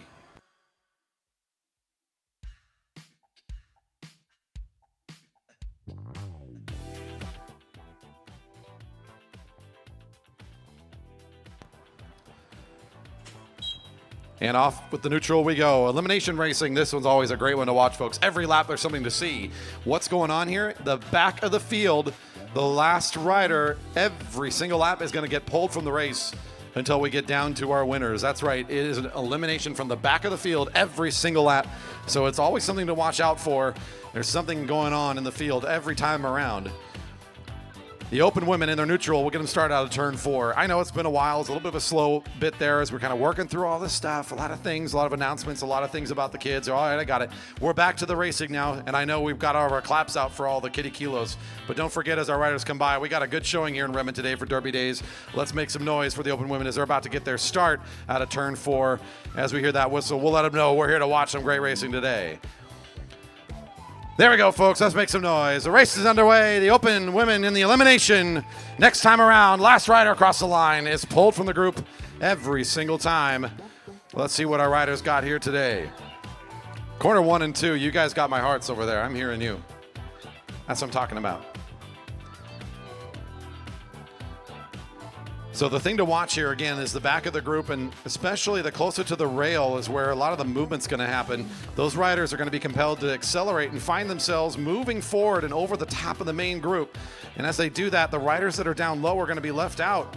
That is very, very often what you'll see in these early laps. So there's just not a room for the riders down low. Oh, who is it going to be here? 88 is Catherine Wade Easley. Once again, hailing Eric Bradis to the building if you're available. Eric? Okay. Down 1, still plenty more to eliminate. This field has to work its way all the way down. You're going to get a bell when there's 3 riders left. We'll get a bell ringing as that's happening because then it'll only be 2 left as that 3rd rider gets eliminated, and that'll be the finish of the race. It's basically elimination down to the end. And let's see here, Team Mama Bears trying to hold on. I think your program director says, okay, I didn't get a good warm-up today. Number 5, Amar Edwards.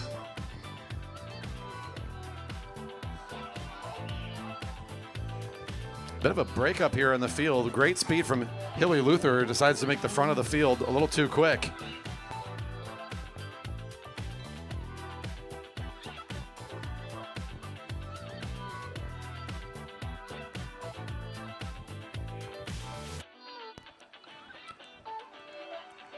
Let's look at the back here. It's going to be our Liquid Velo rider starting to shake her head. Number 34 is Emily Alexander. Alexander McLaughlin might be next. She's dangling a little bit off the back right now, the rider in the black and white for the Bike Central race team. The speed from the front, kind of surprising some of the riders there, making it a bit quick early on, makes it a bit tough.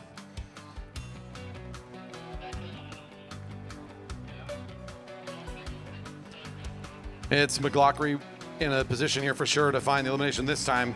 Everyone in the field is safe. 24 gets the call. If you want to rewatch any of the racing from this season, you can do so on YouTube. If you're there right now watching the live stream, thank you for tuning in. Hope you're enjoying the coverage.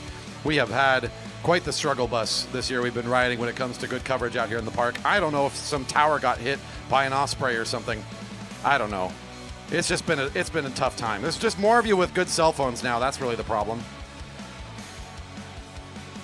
Oh, a good race between the kids. 0-1. That's Charlotte Westover. That was close between 3 juniors. Westover gets the number called. But if you're enjoying the stream out there, don't forget to hit the thumbs up. Hit the subscribe button to the channel if you haven't already done so, and share it with some friends and family. Let them know you're watching some really unique racing here. There's not a lot of facilities like ours left in the States, and we are the last one left in the Pacific Northwest. The big gentle giant known as the Jerry Baker Memorial Velodrome, renamed after the great Jerry Baker after his passing just a few years back. The man who really made this place possible. Oh, looking over the shoulder saying, uh-oh. And it's Reupload. Their number's called this time. Our Bellevue rider. Able to hold on last time. Not this lap, though. I think things are going to start getting pretty heated here as I think this field's got a lot of good fast finishers. Number 4, Lucy Gilchrist, is in the very back, but she knows she's got to reposition herself. She's starting to do so now. Leaving the winner from the scratch is pretty far back in this group right now, but she has a window. She should be just fine. She actually starts to squeeze through. Look out for that green jersey, your winner in the first race. Oh, can the junior find the speed? I think she will. 3 is Heather Nielsen for Center Cycles, as the top of the group easily clears that one. It's number 3.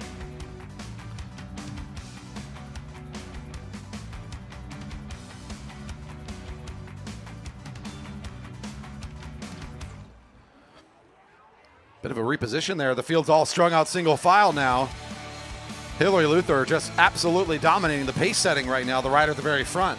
But our eyes turn again to the back as we got a nice big wide swing here. Ooh, 2 juniors again going head to head. Whoa!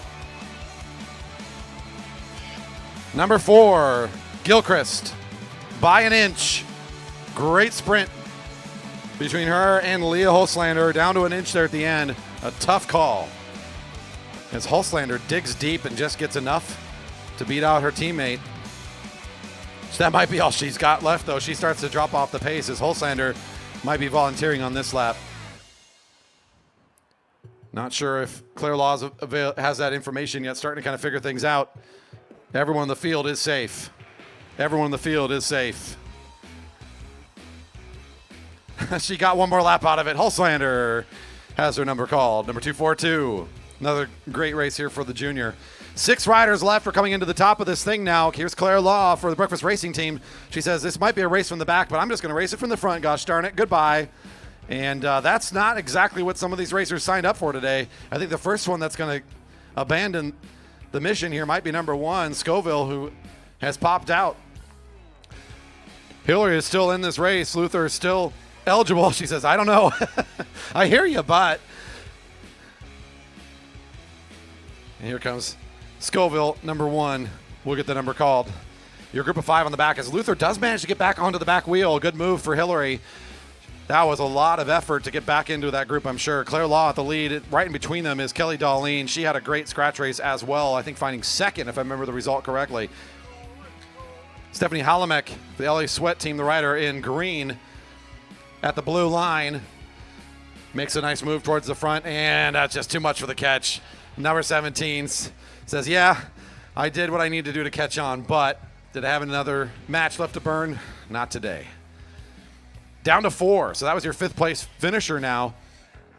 Rider of the year, Annette Williams, still in this group. She's the rider at the back with the white helmet, the green and purple jersey. Right in front of her, the winner of the scratch race, Halamek in the green. Right in front of her, the rider in blue for Rice University, Kelly Darlene, riding side by side with Breakfast Racing Team's Claire Law. They make up our final 4. The sprint for 4th place now. Whoa, they're coming over the top of Law. It will be number 6 on the inside, Claire Law. Good sprinter on the outside. They all managed to catch her. Law out in 4th. It's Darlene, Halamek, and Williams. Darlene finds herself in the leading position. We will be getting the bell at this stage. This for 3rd place. Still very prestigious here in the open women elimination. Darlene driving it from the front, trying to hold on the counter charge from their other riders. A bit of an early jump. Does she have enough to hold on? Williams and Halamek will advance just fine. Number 9's number's called. A good try by Darlene. She'll find third. Halamek gonna drive the pace. She knows what kind of rider Williams is, not an unknown quantity. She knows exactly how she wants to try to race this thing. She just tries to scoot away, much like she did in the scratch race. And that's gonna be the final nail in the coffin as Williams says, I got one more race to go tonight. Stephanie will pick up another victory tonight in great form here this evening. Halamek, number 23, your winner, Annette Williams. Fantastic racing for the center cycle rider. Elimination, Cat 1-2 men to the rail. They don't need my invitation. They're just jumping right up there. They know what's up.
Our largest field tonight, our fastest field tonight, and the fastest neutral lap you will see all evening, the elimination. The riders are going to jump the gun here to try to get positioning. They do not want to be at the back. If they want to be at the front, they're going to do effort. And the field knows it's going to be quick, so they got to get on top of the gears and roll into position as fast as they can. And if they're all together, they will get the signal. It's still required that they all are in contact, and they have to kind of work cooperatively to do so. They manage to get pretty well into formation here as Brendan Russell, your last rider, to kind of pop onto the back of the rider in green. We should be set for our start. Glue your eyes to the Velodrome, folks. Every lap's going to be fun here. This is elimination for the Cat 1-2 men underway. Last rider across the line. Next time around, our first rider eliminated.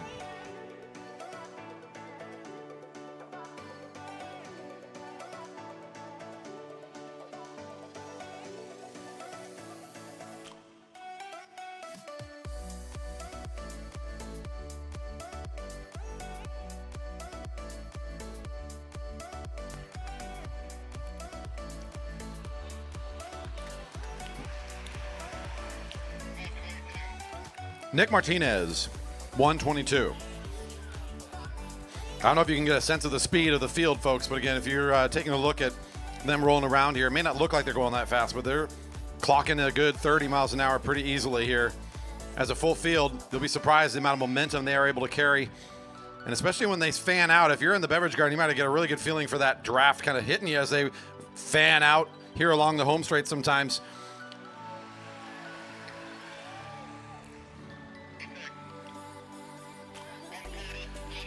Joe Spranger, 146, gets the official call. And with 25 riders to start, it's theoretically a 24-lap race, although sometimes we have no pull laps when either we have a miscommunication or a no call for whatever reason that might be. So a longer race here for this field. Let's see who's next here. Oh, big bunching here along the rail. 116, Vincent.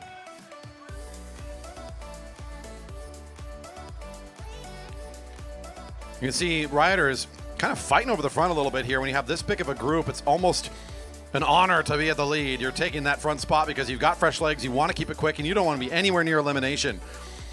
If you've got good base, you might as well go use it. Some good endurance at the front, but now let's put our eyes to the back here. Killer Rohrbach Racing is trying to look for a space. 128, Rad Cunningham from Keller Rohrbach did not get the space he needed.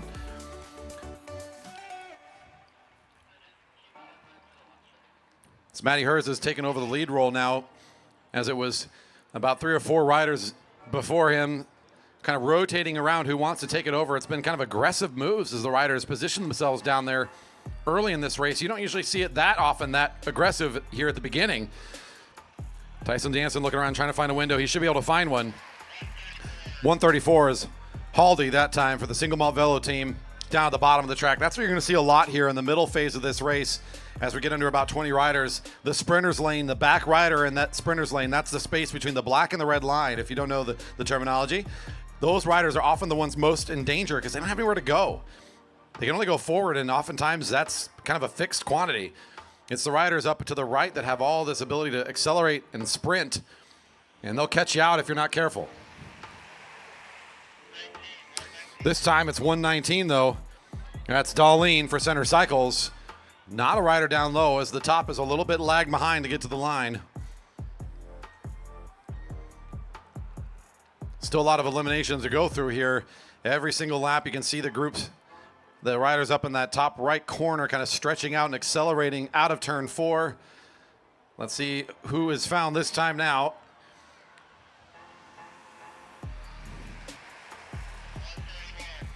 .131, Matthew Brady of the Gene Johnson cycling team was already kind of shaking his head, knew it was coming, could not get that window. Now it's Tyson Danielson at the far back part. He's the rider with the blue jersey, the white helmet. He'll start to move his way up. He says, no, thank you. I don't want to be back here this early.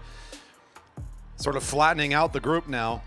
It's Mario Sandoval sort of in the tail position. He's going to try to slow down and speed back up over to the right, I imagine. He's got the window if he wants to try to jump it. Rider 101 at the back, trying to accelerate. He should be able to. Look down low. 118 in the sprinters lane, Austin Hildreth. For the country green turf rider out of Olympia gets found that time. That's a very typical sort of a situation where it looks like it's going to be somebody up high and then they just have enough acceleration that they catch someone down low within the last couple meters there. Danielson once again at the back end. He's got Brandon Russell right in front of him, the rider in green with the black helmet for Found Cycling Guild. They should be able to run at it here, but it might be Tyson this time. It will be Danielson caught this time, 112, with not enough acceleration to hold on. As the tail end of the field is caught. Good acceleration from Christian Miller at the front, the rider for 10-Speed Hero. He takes over and tries to pick this thing up, and you can see immediately what that does to the field. It ain't a flat triangle anymore. It's almost single file, kind of like 3 stretched out lines now, trying to scramble onto his acceleration as Miller just kind of shattered this thing a little bit for a moment. And his first victim will be Brendan Russell. 129 could not find his way back on. It'll be Russell.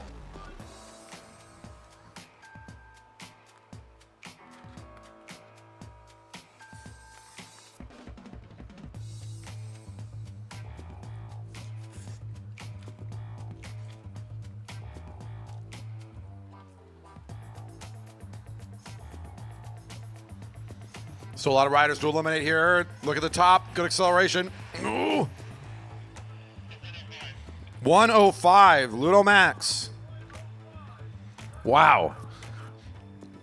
I think Kenny Williams had that one coming, and he had a really good jump there at the end. That was an impressive save by the rider for Center Cycles, as I thought he might have been caught that time, but he had the jump he needed for at least another lap. Let's see if he's got one more, as he's the rider in the back position, the rider in blue.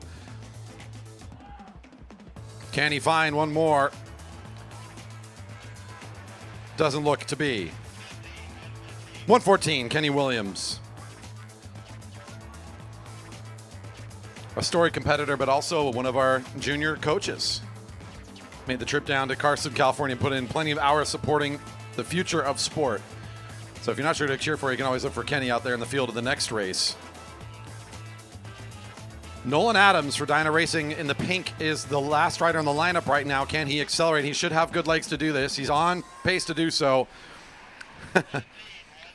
117, Chip Shaw's the fancy one for Liquid Velo is found out as Adams does what he needs to do with good acceleration. Got Carl Cunningham right in front of him for the Stronamani Racing team, I believe, the rider there in white with the white helmet, if I'm not mistaken.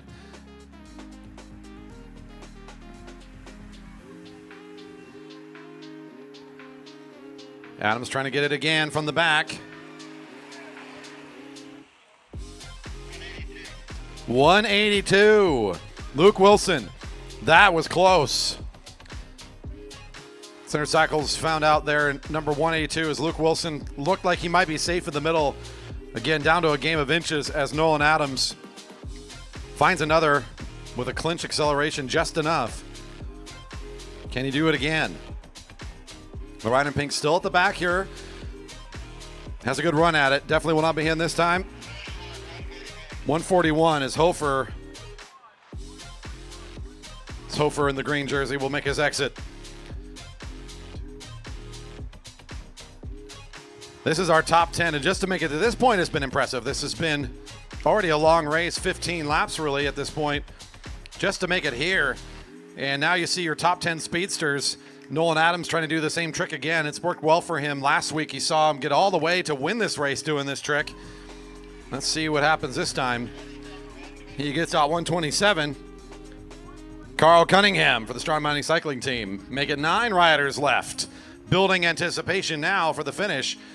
Can the Dyna Racer do it 2 weeks in a row? We saw this a week ago. It was a little bit of a thinner field, but still, that strategy worked to carry him. Can he do a similar thing here? At least find himself into a top 5 in this very speedy field tonight. He's trying to do it from the back again. He's got Sandoval right alongside of him, number 101. Both of them are going to have to make a move here. Adams accelerating. Sandoval being a little left behind. 101, Sandoval.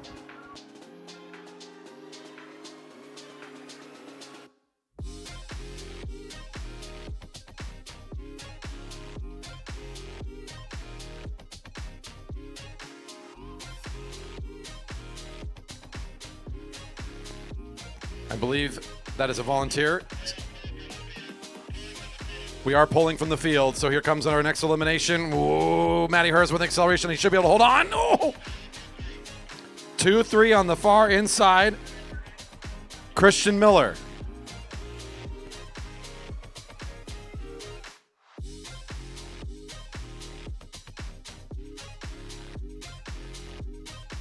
Man. Hers, I thought again. It's just like it keeps coming down to the inches in this race. It has been tight more than once. Lots of close finishes. I think Hers put in a big effort on the last elimination. He's off the back this time. Who is that I see? It is El Señor Presidente of the group, Andy Baker. Our board president has made his way back in. He joins in on this group of 5. A speedy finishing group here, but a different looking group than we saw on the scratch. You'll notice Colin Gibson has made his way to the front of this group. He's the rider with that very low aero position. Right next to him is John Bowie. Oh, the second line might be getting trouble here. Does Andy Baker have room to move? It might be Fun Cycling. It might be Baker.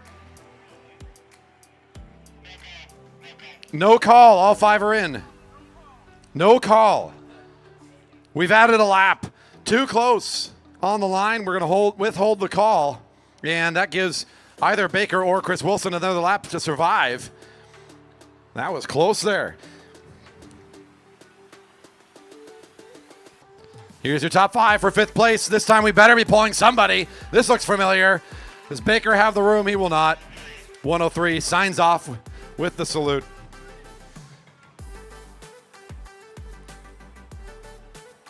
That's, I believe, Crowther, the rider in blue, in the 4th wheel spot. Elliot Crowther makes it into this group with Chris Wilson right in front of him, Fout Cycling Guild, John Bowie, and Colin Gibson, known for his great pursuit riding, the speed he puts down on the bike, the consistent effort. That's kind of what Gibson's been trying to do here for several laps.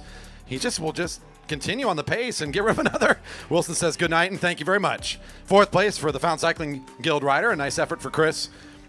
3 left. The bell should be ringing next time around. Colin Gibson still on the lead of this one, but this is a tough race. The undeniable John Bowie in 2nd spot. Elliot Crowther coming on strong here mid-season in 3rd wheel. Uh-oh, a little bit acceleration from Gibson, leaving Crowther a little bit behind, but he'll run at it. He should be okay. Nice run at the rider in blue. Gets right back on the wheel quickly. Can they get out the ride in the sprinter's lane? I think they will. Yes, indeed. 139 finds 3rd place overall. It's a match sprint now between Crowther and Bowie. Oh, a bit of a dance up and down the hill. We're using the full Velodrome now. It's a show. Left and right. Which way will they go next? It's down the sprinter's lane. Crowther's on the lead. Says, darn it, I don't want to get this guy to lead out. Oh, the jump. Bowie. I think Crowther was making a readjustment.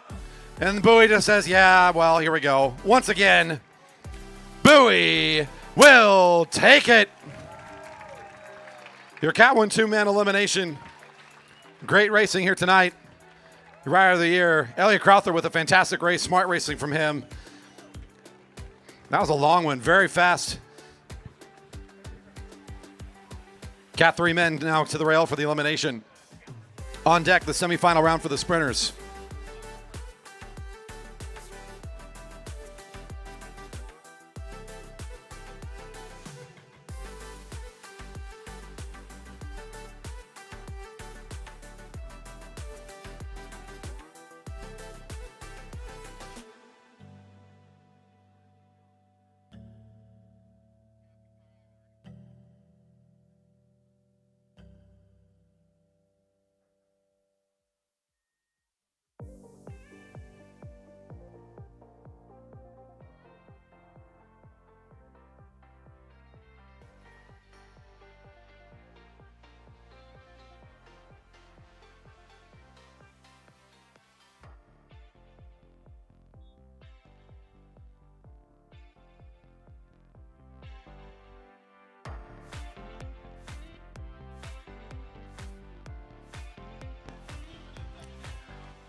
And our next group up, the Cat 3 men for their elimination in the neutral. Now we'll get them started out of turn 4. You know the rules by now.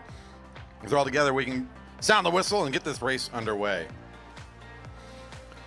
Don't be afraid. Don't be nervous. Enjoy the scenery. Enjoy the fun. Come and join the party. Post Stock Brewing and Locust Ciders are pouring in the beverage garden. 21 and older, we must keep the drinks in the fenced area. Every purchase supports the Velodrome. That's right. Every dollar spent there helps support the racing programs you see tonight. There's the whistle. The racing's underway. The elimination, last rider, next time around is pulled.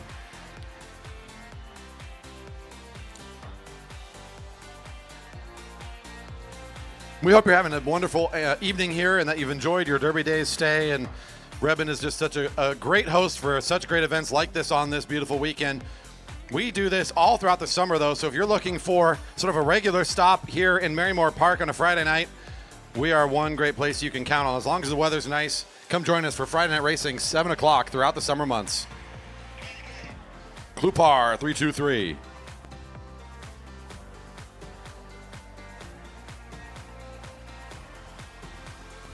We especially want to invite you for 1 week from today. We have the big Vision Grand Prix, our hopeful biggest and fastest race of the season. And that's going to be even more special if we can get all of you to show up again 1 week from now and make it the biggest crowd we've seen in a while. The GP promises to be the fastest racing on 2 wheels you can find anywhere here in the state. 333 is Gene Wainwright.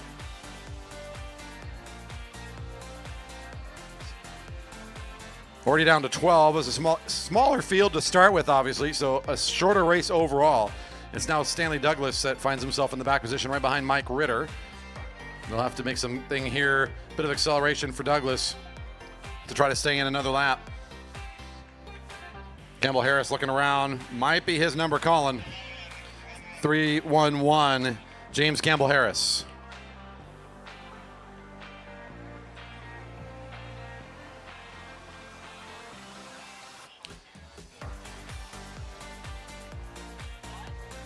Speaking of community, you can see the effort that it takes to build this velodrome and support it. Look around and see all the great banners and signs. These are our sponsors that have stepped up again in 2023 to support racing here. You can support our sponsors by, of course, being patrons of their businesses.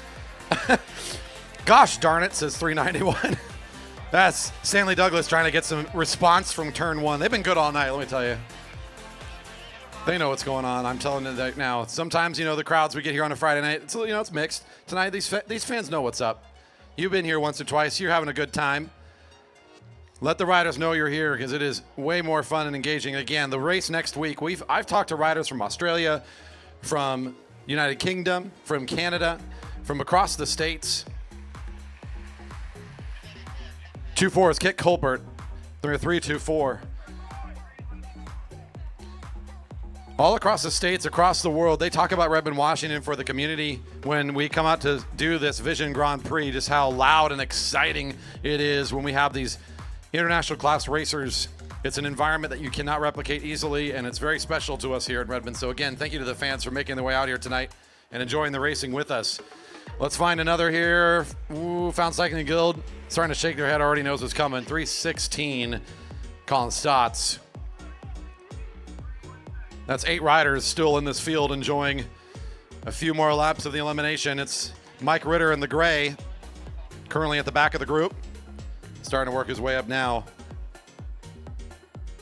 Justin Pryor's in kind of a tough spot here. Excuse me. Yes, Justin, the rider in white. In fact, he's going to go down low. He thinks that's his answer. Let's see if that works out for him, as Ritter's going to have to accelerate to try to take another rider out.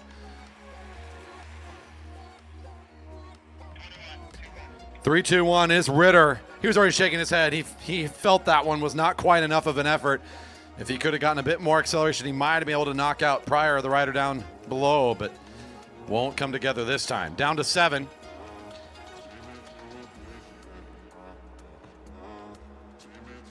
Justin kept us in a tight spot here. He's going to be, trying to make room for himself.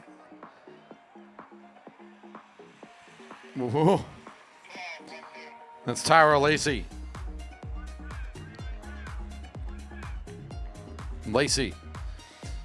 Captus will stay in a bit of a scrap there on turn 4. Things got a little bit tight in the spacing, but Captus finds his way out. Speaking of finding his way out, Snowblin's trying to escape the box he's found himself in. The rider with those neon shoe covers at the back now for AirTech Racing moves up and out and finds the lane he needs, so he'll try to stay in another lap. Look for the rider in blue to be in a tough spot here in a moment. He's already shaking his head. He knows what's coming.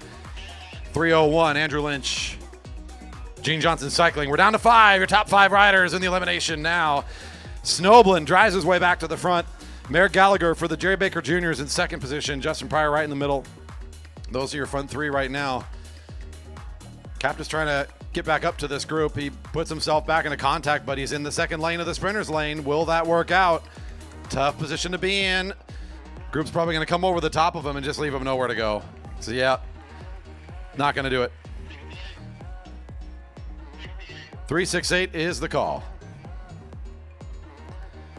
The other rider in that group, the rider in white with the black helmet, is David Takahashi. That makes up our 4 riders. Pryor now tries to push up along the right-hand side, leaving Takahashi back in the second lineup there behind the leaders.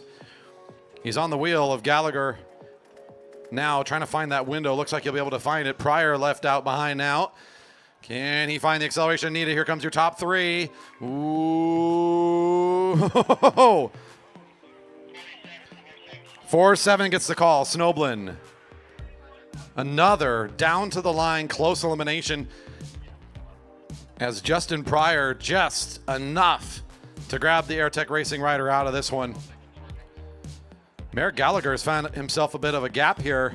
He doesn't need to win this lap. He just needs to not get eliminated, so he's got a nice constant pace here.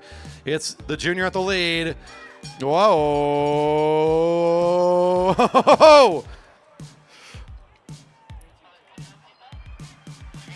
22 on the outside. 3-2-2 gets the call. Justin Pryor needed a moment to think about that one. That was close again. 3 across the line, but yeah, Pryor I think was just noticeably behind. Not by a lot though. Here comes Gallagher in a heads-up match against.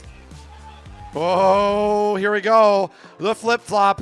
They're coming into the final lap. Can Gallagher make the counterpunch? Come back around Takahashi. Oh! Even with coming up out of the lane, I think Gallagher had the speed necessary.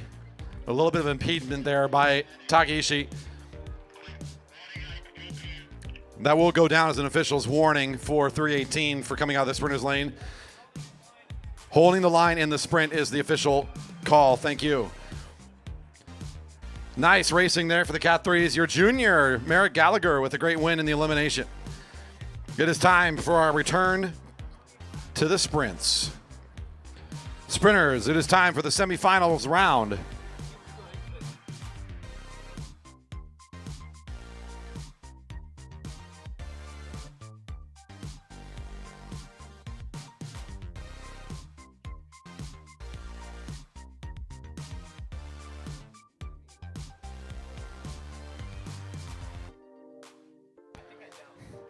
All right, and first up we should have McLaughlin and Tomko going in this head-to-head. On deck it'll be Carlberg and McClintock, followed by Siegel and Young.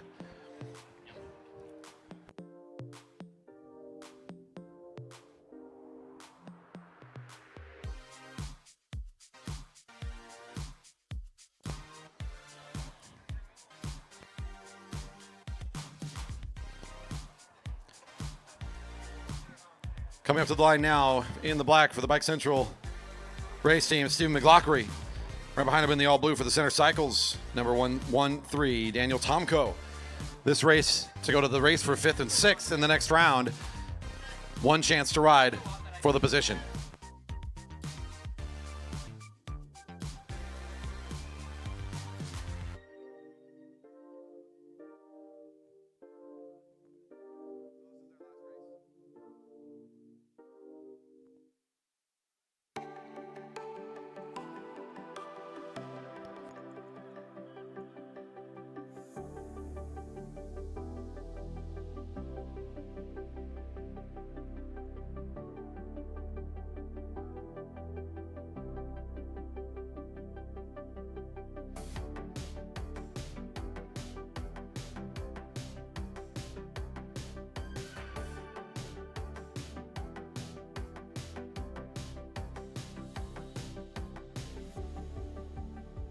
We're on standby here as we had one withdrawal from the tournament, which results in a bit of a reseeding, a reconfiguration. 3 up on the track now, so we've added Carl Pratis to the mix. Our 5 through 8 group now, 5 through 7 technically. We'll take the track all together in a 3-up sprint. Number 142, Carl Pratis, joins the field to make it a 3-rider match sprint. It's the Shark, the rider in black, with the best time out of the qualifying round. Should be favored by just from the top speed calculation. But a match sprint with 2 other competitors makes things a little bit harder. There's more to think about, more to calculate, more to pay attention to. Oftentimes thought of as sort of a chess game. You add one more piece on the table and it just makes it that much more complicated. So Tomko, the rider in blue for Center Cycles, at the lead position right now. On the slow first lap, it's less about who's in front and it's more about just the overall positioning battle that's already beginning to happen as the riders are starting to feel each other out and decide how they're going to play this thing down to the wire. Everything's about the jump. Everything's about the top speed, the timing, the lane that you have available to yourself or the lane that you're denying your opponent.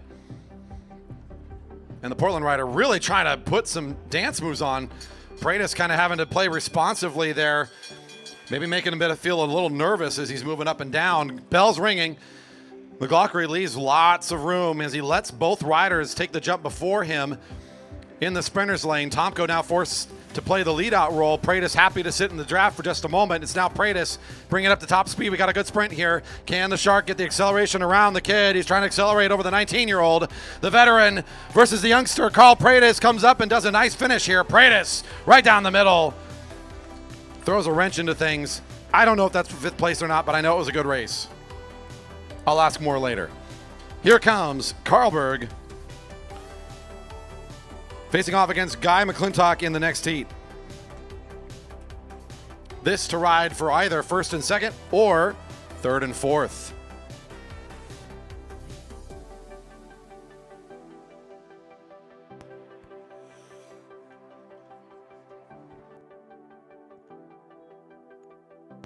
Two-lap race between 2 riders. The winner moves on to race for 1st and 2nd in the overall sprints today. The second rider across the line can continue to race for potential medals, positions 3rd and 4th. Still prestigious, of course, but we really, of course, are looking to win this one. Carlberg, your fastest time of the day, our local record holder, sort of the king of speed for the 200 meter, is known for his ability in this event. McClintock, an absolutely top-notch competitor himself, had a good showing today with his time and was able to beat the speedster out of Portland to be able to qualify into this particular race. So we know that he's got a good effort as well. He'll sit right behind the wheel of Carlberg for now as both riders content with just taking up the sprinter's lane but not sprinting. They're in the exact opposite modality now as they stay nice and low on the track. I think Carlberg just fine with not using the whole hill right now as he's just going to stay nice and low. And McClintock will just say, I'll just keep watching your wheel. You're in command right now. I'm going to just wait for you to do something here. Both riders playing it so patiently here as we're getting close to the start line once again. Rolling through. Carlberg will now start to come up towards the rail. Not an unfamiliar move here as they hit turn 1. Both riders now threatening the left-hand turn. Carlberg first to live over that left shoulder because he knows that McClintock could jump at any time. And he's just trying to keep his eyes on him. He knows he's not going to try to go around on the right side. And now down the hill, they'll go into the flat on the back straight. Carlberg comes up to speed. McClintock has the draft. Does he have enough to come up again and try to attack this thing? Carlberg is a world record holder for his age group, and that's what that kind of speed looks like. Even top competitors have a hard time dialing it in against this kind of speed. Carlberg and McClintock with a nice race, but Carlberg is waiting for who can best him in the next round. Speaking of which, we're about to find out who that will be. Aaron Young, the rider in the white, the green, yellow, he's coming up now to take on Alex Siegel, our local rider. The rider in blue for Waterline Racing. Throwing harsh words, I'm guessing, at each other, right? Is that what I'm seeing? Just a smile, I love it. Of course it is. That's what it's all about.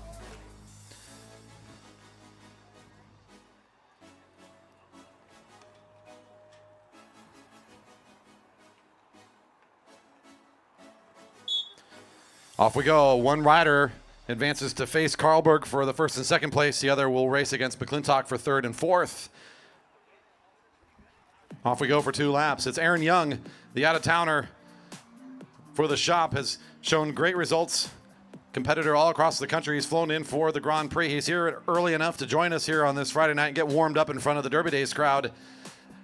He takes on local speedster Alex Siegel for the Waterline Racing team. A rider who has earned his own right to say that he is himself a champion of speed and a winner in multiple events, a top placer, and today our second fastest time out of the qualifying round. So he has advantage just on the numbers. So Aaron Young is going to try to play a different game. He's going to be a little bit tactical with him. He'll do the track stand and force Siegel to take the front. Young trying to play the second wheel spot, give him the advantage of the draft a little bit, force Siegel into that front position. You almost don't want to be in charge. You want to be the one reacting to the moves in a lot of times. But depending on the way you race it, maybe you do want to be in charge. Maybe Siegel wants this position. He might defend it even, depending on the way you approach against your opponent. Siegel brings it up to the blue line. Both riders taking this very patiently on lap 1. They know a lot's at stake here. They know that they've got both great top speed. Haven't had a chance to really race against each other a whole lot. So playing it carefully. Young knows that there's a whole velodrome he can ride on, so he's going to do so.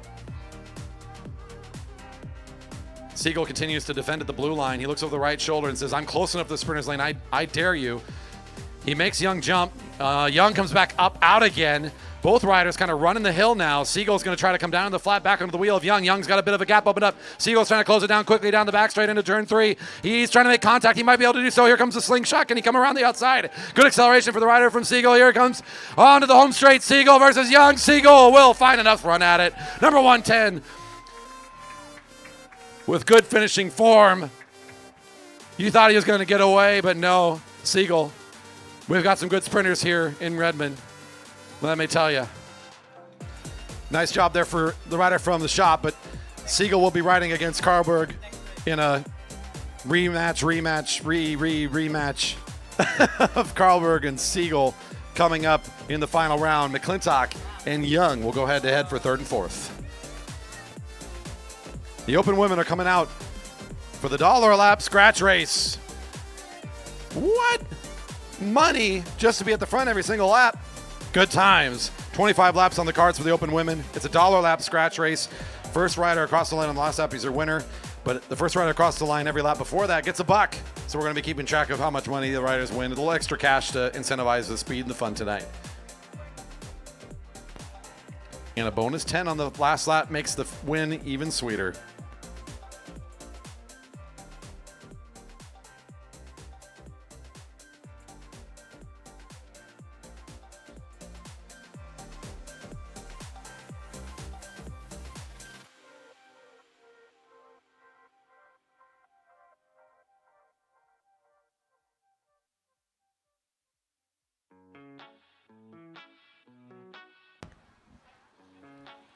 We hope you're having a beautiful and wonderful evening, that you'll consider coming back out for some more Derby Days activities tomorrow. There's a very busy schedule going on.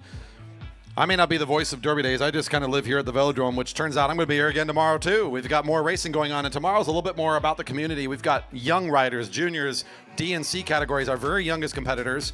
We've got our Cat 4 men who got the boot today, but they're invited to come back out for some more racing tomorrow. Cat 3-4 women as well.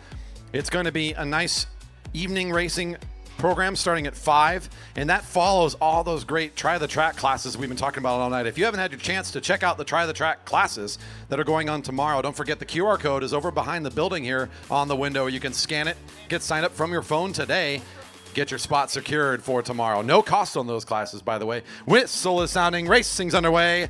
First rider across the line every lap from here on out gets a buck. I wonder if Leah thought she just won $1 there. Not yet. That wasn't a full lap.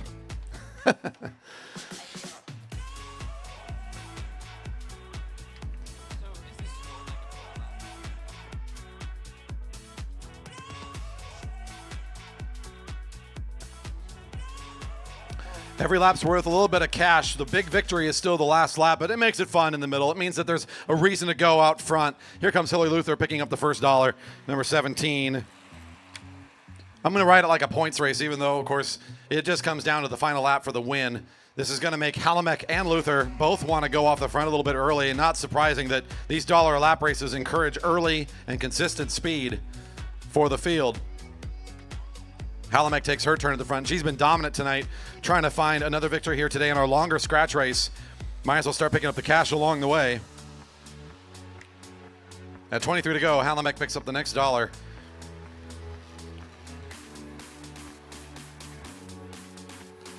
It's been a while since I've seen Stephanie racing at the Velodrome. Someone's going to have to remind me when the last time I would have seen Halamek competing, because it's been a few seasons. But looking in great shape here for 2023, and my first time watching her fly around the track. Halamek's making a good show of it here tonight. Picks up another $1 alongside of Hillary Luther in the early goings of this one. This is the perfect race to go get that dinner you've been craving all night long. You can get a nice big plate of food and get yourself situated for all of the great long scratch races that are coming up here. Scratch racing is oftentimes a long prelude that sets up an exciting finish, but at least here we can count the dollars as we go. Round 3 draws have been published to live, and we will have that coming up after the end of the long scratch races. At 21 to go, Halamek again, just in very consistent form. We'll take a third $1 here, trying to earn some cash before the big end prize of winning the race and maybe the $10 at the end if she can find another win tonight. Claire Law also trying to establish her dominance here tonight. Wants to bank this thing quick. We'll come up to the front with this group of now 6 athletes. One of our juniors feeling the pressure. Good move here for the youngster. Can she make it up there? She's trying to make a good bridging effort to the group of 6, make it 7 if she can get there. A good scramble for the junior. Claire Law wants to pick up the $1. Let's give Breakfast Racing Team the $1 they deserve. 20 to go. In fact, that's going to be Reupload. They've almost made it up there. 222 is just about to make contact, and they made it. That is an impressive effort for Rue. All the way up to the group. Nicely done. Your group of 7 now all together at the front. They've left off some riders who are hurting from this quick pace.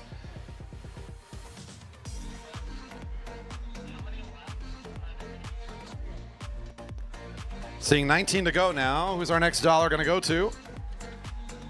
Halamek comes back up to the front to collect her dues.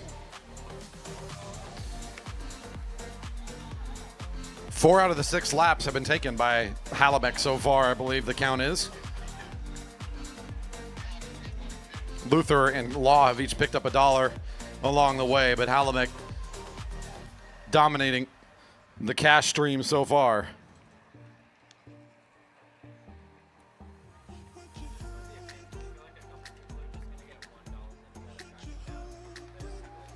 There's Luther for her second at 18 to go. Number 17 picks up a buck. And our lead group has gained just a few more riders. It looks like the dangling has sort of cleaned up a bit now. Maybe some of the lap riders trying to jump back in. If they do so, they are certainly not eligible to lead the group and will not be picking up $1 anytime soon. Claire Law for the Breakfast Racing Team, number 6, back at the front. Might be able to pick up another $1 unless Halamek wants to say no thank you. Law's shaking her head saying, oh, come on. Make it 5 for Stephanie so far.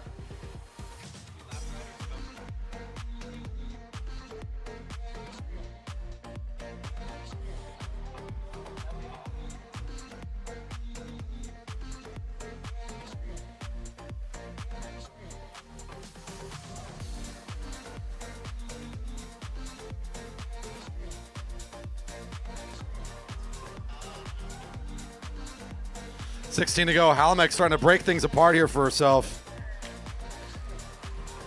Hometown Brooklyn by way of Bellevue, it says. So now calls New York and Brooklyn hometown. And I think that might be why I haven't seen them around for a while. It certainly made waves here for many years as a Bellevue local. The rider in green in strong fashion here all night long, just trying to pull away from the field and just take all the cash, hold on, make this a nice long solo break and then win it in demanding style. Can she do it here? Continue to pull away at 15 to go. At least picking up the money. Now $7 richer. Claire Law, number 6, doing some of the work to try to bring this field back into contact. It's really now between turns 1 and 2 is your only field out here. That's the group of 6 riders. Halamek, the lone rider in front of them. Everybody else is somewhere behind them on the track, either down laps or just off the pace of the leaders. Here comes Rice University. The blue is stampeding up. Darlene's been saving an effort here for $1 or $2. Catches quickly. Darlene, number 9. I know how much textbooks cost. Ain't gonna make too much of a dent, but it'll help.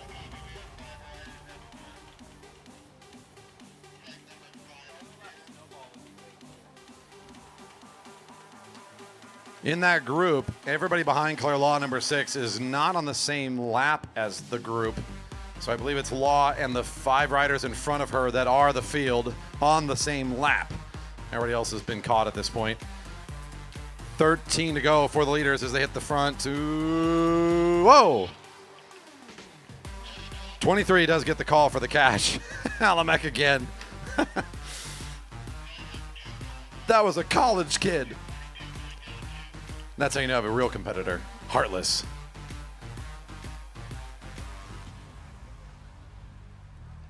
Law takes a nice jump out of the field. Good acceleration for the speedster here from Breakfast Racing Team. Can she hold off from the charge here now from the rest of the riders for at least $1 more? Looks like Law should be able to find it here. Law for one more. Dolly, number 9, is on the wheel now. We've got a break of 2. Might this stick for a while? This could be good. Both of these riders good in a longer distance effort, sort of more well-rounded riders, I'd say, than some of our sprint-heavy speedsters in the field. And this is a really good chance for them to try to separate themselves, make this race really difficult. Halamek, though, also very well-rounded. She will try to make this jump quickly, close down this attack. Here comes Darlene at 11 to go. She's $1 richer. Make it 2 for her. Here's your group of 4 in the lead of the race as they hit turn 1. They're trying to drop a few competitors behind them.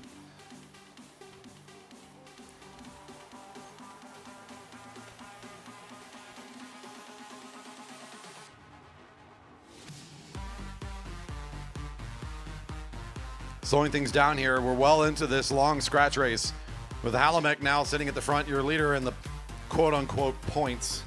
And by I mean that, of course, is the dollars earned. Right alongside Claire Law riding the blue line. It's like a tempo race that only really pays off at the end. Oh, Halamek for another $1. She'll get the official call as well to confirm. The rider in green picks up another $1, make it 9. She's led the lap 9 times. The next closest I've got is 3 riders each with 2 each. So that's pretty dominant. That does match our officials' records as well.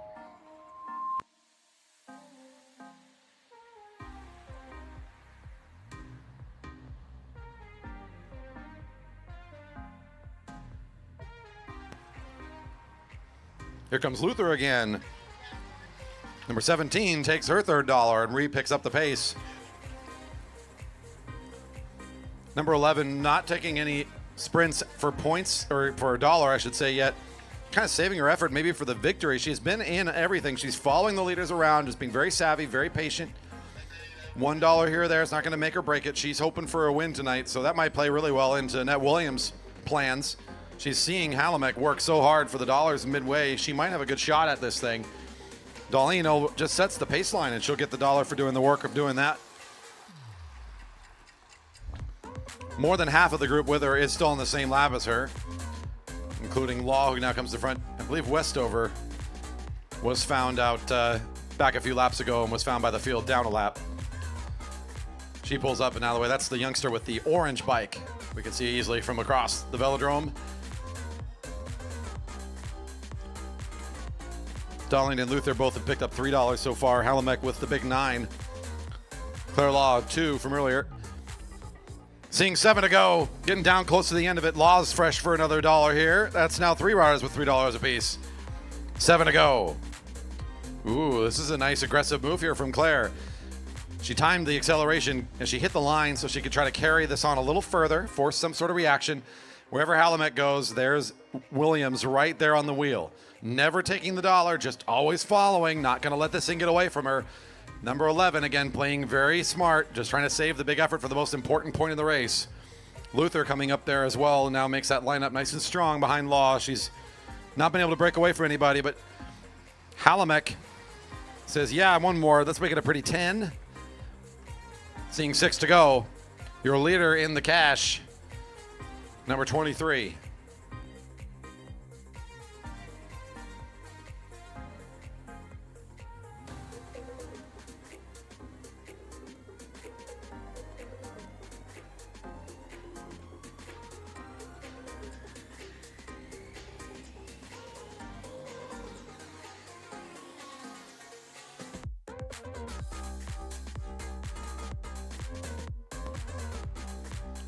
Another one for Halamek, 5 to go. Now at 11 in her back pocket. Oh, it's good enough for a couple of beverages after the racing's over. You too can come on in to the beverage garden, 21 and older. Enjoy the scenes on the finishing straight. Pick up your adult beverage from Locust Ciders or Postdoc Brewing. Every purchase in there is poured in our beautiful Stanley cups, thanks to our partner Stanley. The same people that make that one green thermos that just never fails. You know the big one with the chicken noodle soup in it. Yeah, you know what I'm talking about. You buy your cup there, the metal cup in the beverage garden, keep it in there, enjoy your beverage, and you know you're helping support racing programs here with your purchase. Number 9 gets $4 now after picking up that lap as they saw 4 to go.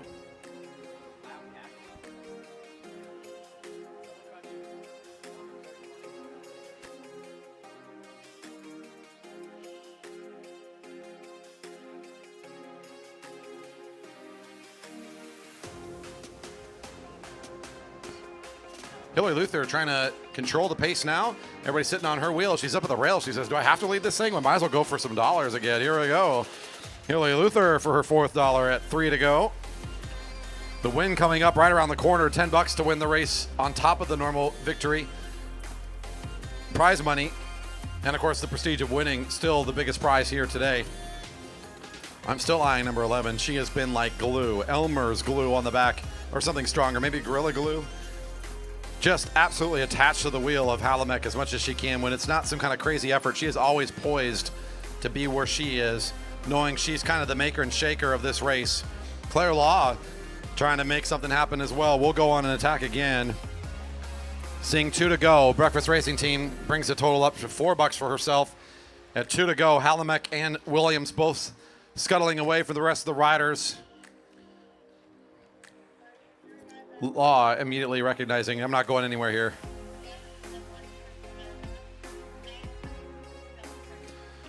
Reminder for our Cat 1-2s, if you are not starting this next race, please do check in with the secretary so that we're not surprised. If you're not starting a race for the Cat 1-2s or the Cat 3s, this long race coming up, please do at least let somebody know. Thank you. Here comes your last dollar on the lap. It's $12 in total, I think, for Halamek now, and she'll lead the lap, no surprise. It's 1 to go. And look who's still there. Gorilla Glue locked in. I talked about it a few laps back. Again, a few laps before that, Williams was like, I'm not spending any effort except on this darn last sprint. I'm going to find some way to beat this darn rider today. And here she goes down the back straight. It's Halamek and Williams all the way around the track. Williams doing what she can to be as absolutely efficient as she can in that slipstream. She has a great position. Can she close? Can she finish? Williams, Halamek, Williams, Halamek. Halamek and Williams. Williams for the win! 11! Woo! What was I saying, folks? That's what I'm talking about. She's smart. She knows what she's got to do.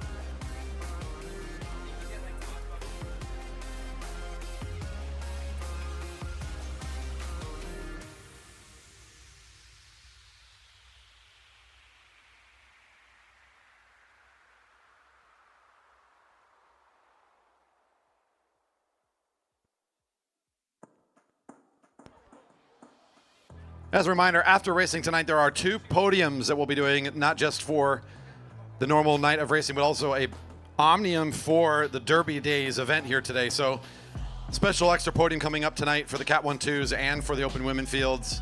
2 podiums, so please stick around a little extra time. We'd appreciate it.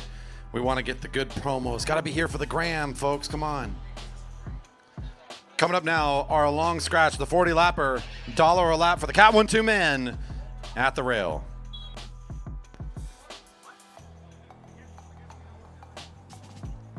I mean, it's just a scratch race, right? Here we go. No instructions needed. We know what's happening. First rider across the line does pick up $1. Riders going on their neutral now. We'll start them out of turn 4 if they're all together, and we'll just keep track of the dollars because it's fun to do so. What does it really matter? It matters who wins on the last lap. Just ask Annette Williams.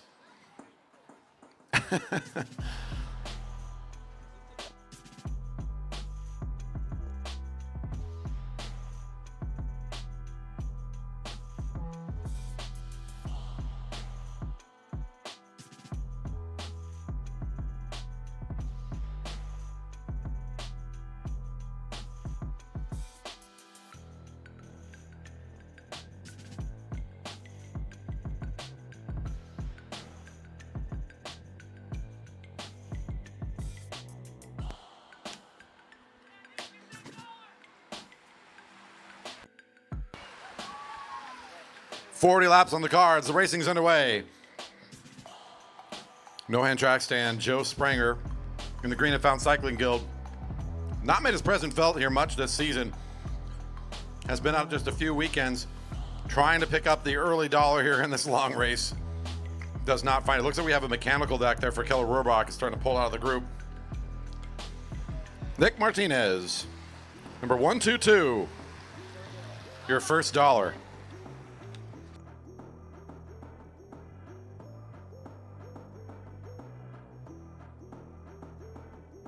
Might as well try for another. The coefficient of speed rider is off the front, and he's got a nice little bit of a gap here.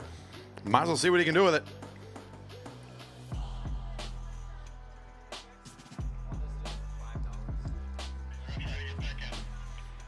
Looks like our rider from Keller Rohrbach trying to get a quick fix on the bike and get back out there as he's got a little bit of time before he's disqualified. But Mechanical does provide him with just a little bit of time there to see what he can do.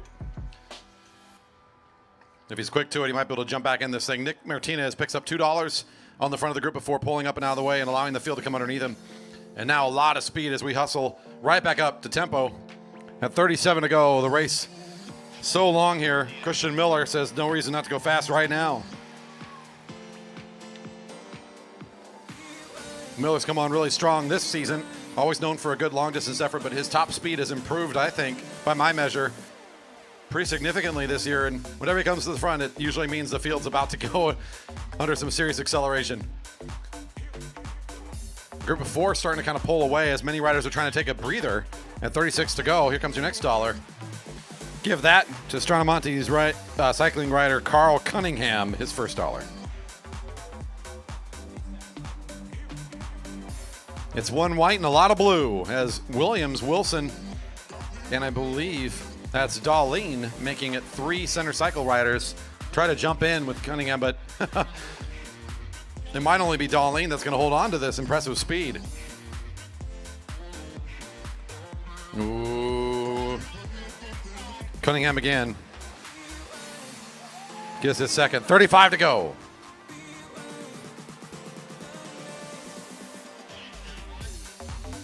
Got to throw in one more of those promos, folks. 1 week from today, the Vision Grand Prix, the fastest racing of our season. Our big invitational event of 2023 you do not want to miss. We got a good roster, especially the elite men looking like it's really starting to heat up. 1 week from today, Friday, July 21st, and Saturday, July 22nd. Matty Hers for coefficient of speed, number 104. The nice little jump there. Hops in the front for the $1. A lot of rotation, a lot of movement, very organic in the front half of this field as things kind of continue to shift. Riders looking for efforts to go catch. Riders saying, no, thank you, and this is not the time. So a lot of movement happening in the field off the front. We've almost had at least one rider or two. Here's Hers continuing on his effort. A nice one here for number 104.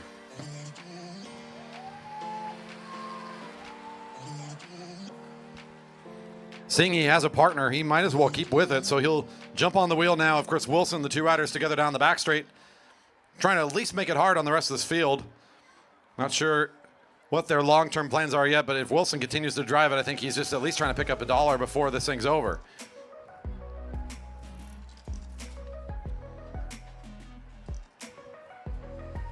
Oh!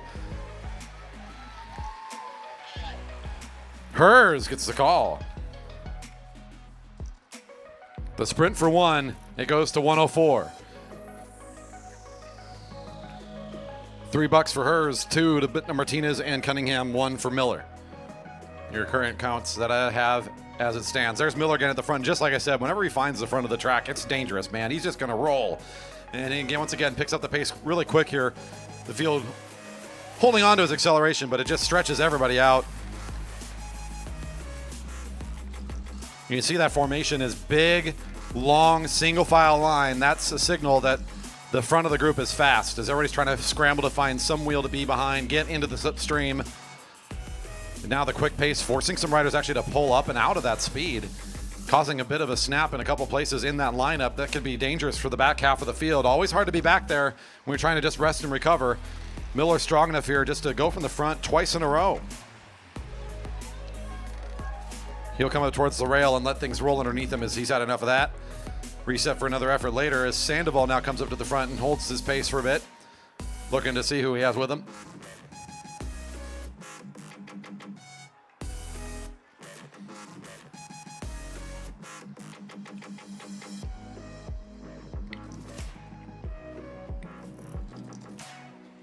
Less fighting here for the $1 as Ludo Max looks like he's just leading the workout. Is not, he's rewarded, pardon me, for his efforts. Not challenged, I was going to say.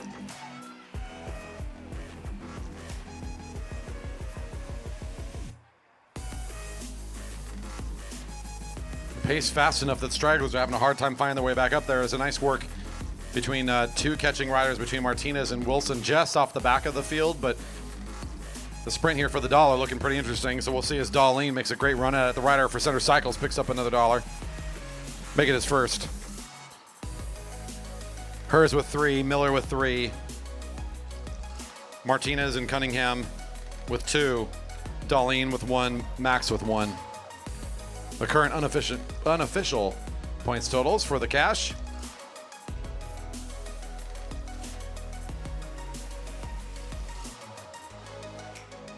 The top speed of this field is already so impressive. I can't wait to see what it looks like when we add just a few more out-of-towners next week.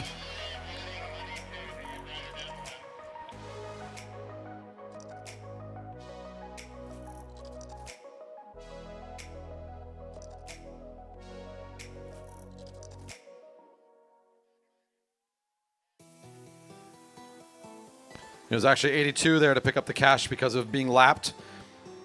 I believe Cunningham did not get back in time to be on the same lap as the field. So he was at the front, but it's actually the rider second across the line to pick up the $1 on that last one. Kenny Williams picks up one there for Center Cycles. Unfortunately, Cunningham had that mechanical issue and was not able to take advantage of the laps he was provided or given to make a fix, and therefore is removed by a lap from the rest of this field. He continues to hold on to the pace. Number 128 does, but here at 25 to go, let's see our next $1. There's 124 making his presence felt for the first time tonight in this race. Bowie with his first $1 Rooney for the Waterline Racing team. There's a crew of 3 swinging up and out of the way for the field as they get caught. Sandoval accelerates quickly on the back straight, the rider in that light blue with the black helmet. Elliot Crowther now, the rider in the light blue, also wants to make his own run at it, at least for the $1. He'll pick that one up soundly.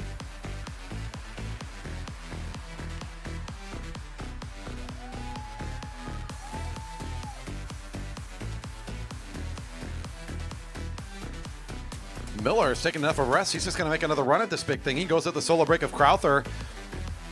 Crowther might be able to recover and try to challenge for the $1, but at the least we've got 2 riders, and they put themselves with a nice gap here.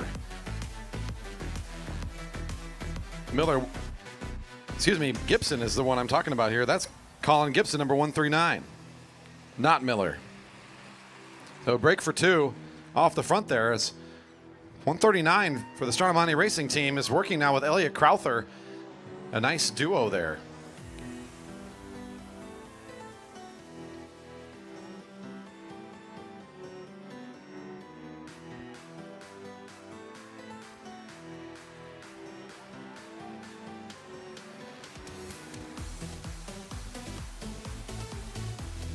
That's another one for Gibson, as it looks like they're going to take half-lap poles and just see if they can win the race right now.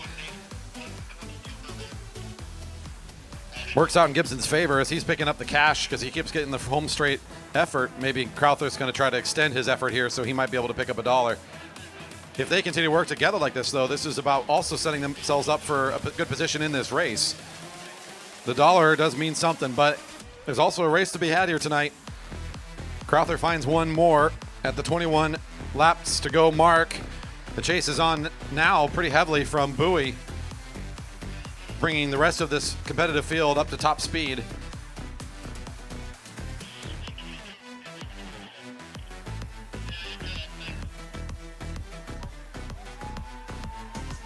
Crowther and Gibson coming on the home straight are your leaders. The field being led out by Ludo Max right now. They're trying to make the pursuit work here.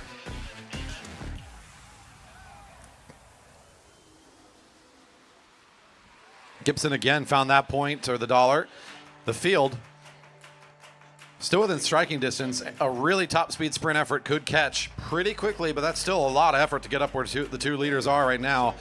Currently being led by the Green and Found Cycling Guild.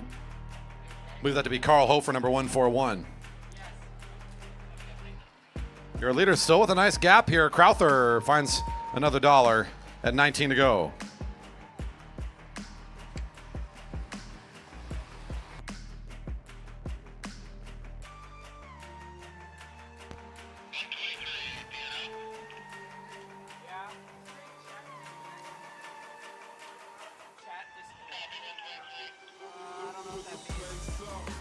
It's probably, we got a nice situation going on here still with the two leaders. It's probable these riders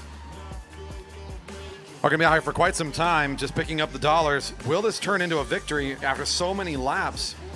That's the tricky question right now, as these two riders are just kind of going for as much as they can while they're here.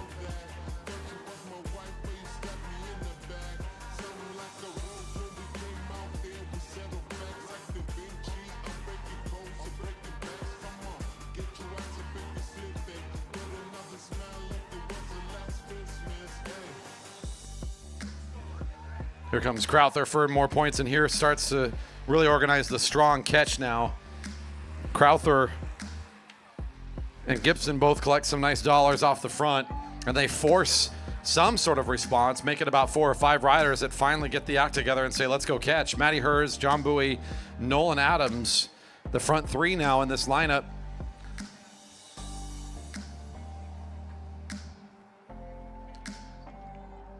It is hard to describe the speed we're seeing here tonight. It is very good speed from these riders this evening, as 104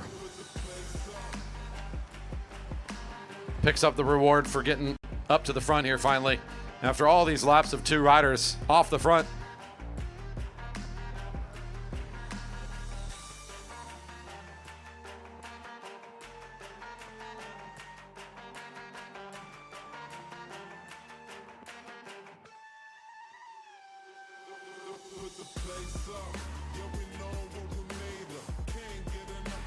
Nolan Adams, number 111, picks up $1.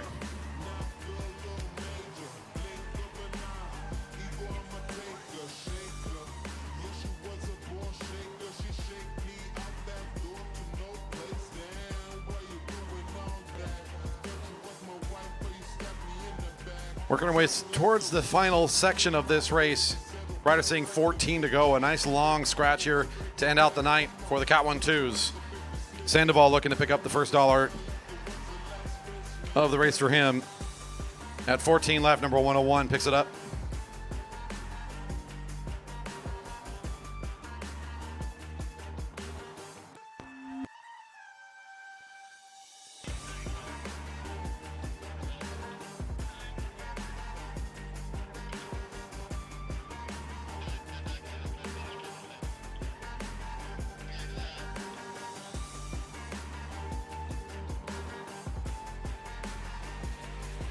That's a little Max at the front for Beat Cycling. Number 105.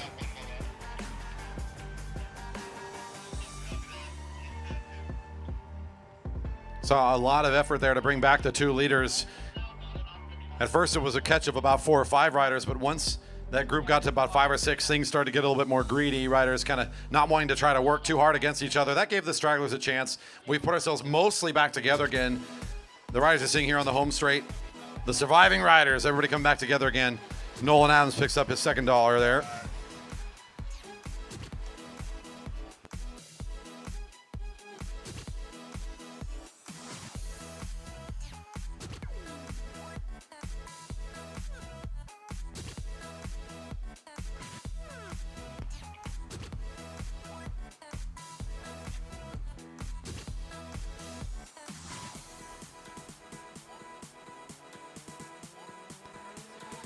Here comes hers, number 104. That's the 5th point for number 104 at 11 to go.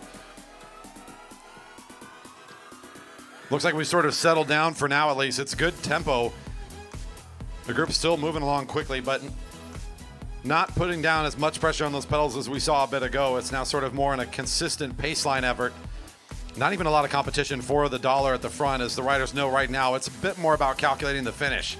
So riders are trying to time their next attack, maybe looking out to see if they can keep this thing together long enough. I believe that's 117 getting the dollar there. As Chip Chase was on the same lap as the field, Rohrbach Racing is down a lap.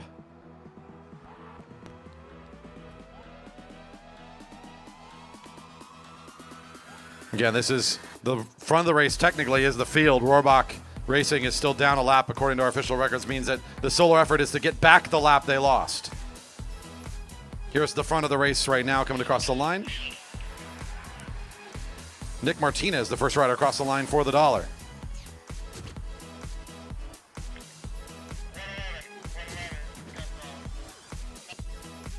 Correction, that is going to 111. Martinez was also down the lap, so Nolan Adams, number 111, finds the dollar instead. These riders are making me think. Field seeing 8 to go. 8 to go. Sandoval, the first rider across the line there out of the field, still on the lap and picks up the dollar.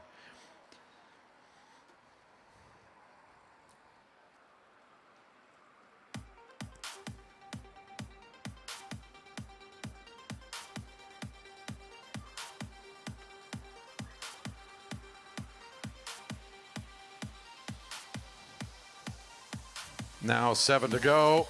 Hers will have to give it up to Gibson, number 139.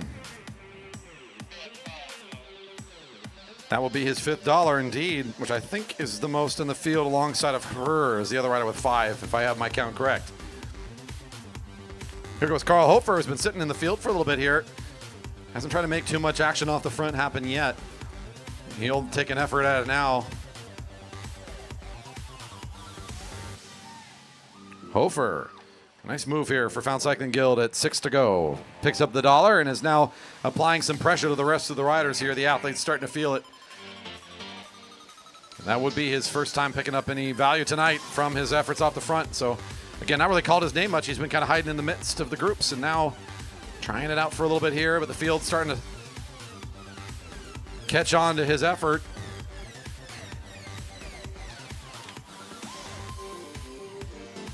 Luke Wilson catches, but will not overtake Hofer, who finds another. Make it $2 for Hofer. Wilson, the rider in blue, pulls up to the blue line and lets things come underneath him.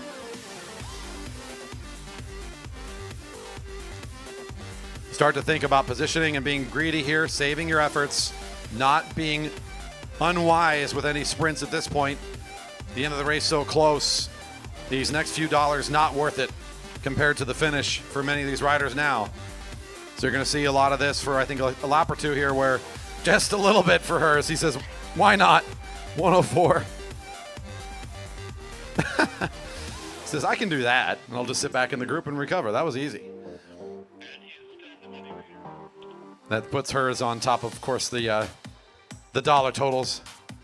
Number 104 playing it smart here for the cash tonight. Look at this move. Gibson. I got him down for $6 now at 3 to go. With Bowie in pursuit at 3 to go. Colin Gibson trying to end this thing for Stramonti Racing Team. A solo break in a rider that is known for this kind of effort, doing exactly what he needs to do at the end of this race. Still fresh enough to put on a really tough effort like this. Nobody to take a break with, just all-out effort and power now. The field letting him go a little bit. In fact, they're above the blue line. Can this be the end of the race right here? Gibson certainly hoping so. Picks up another $1.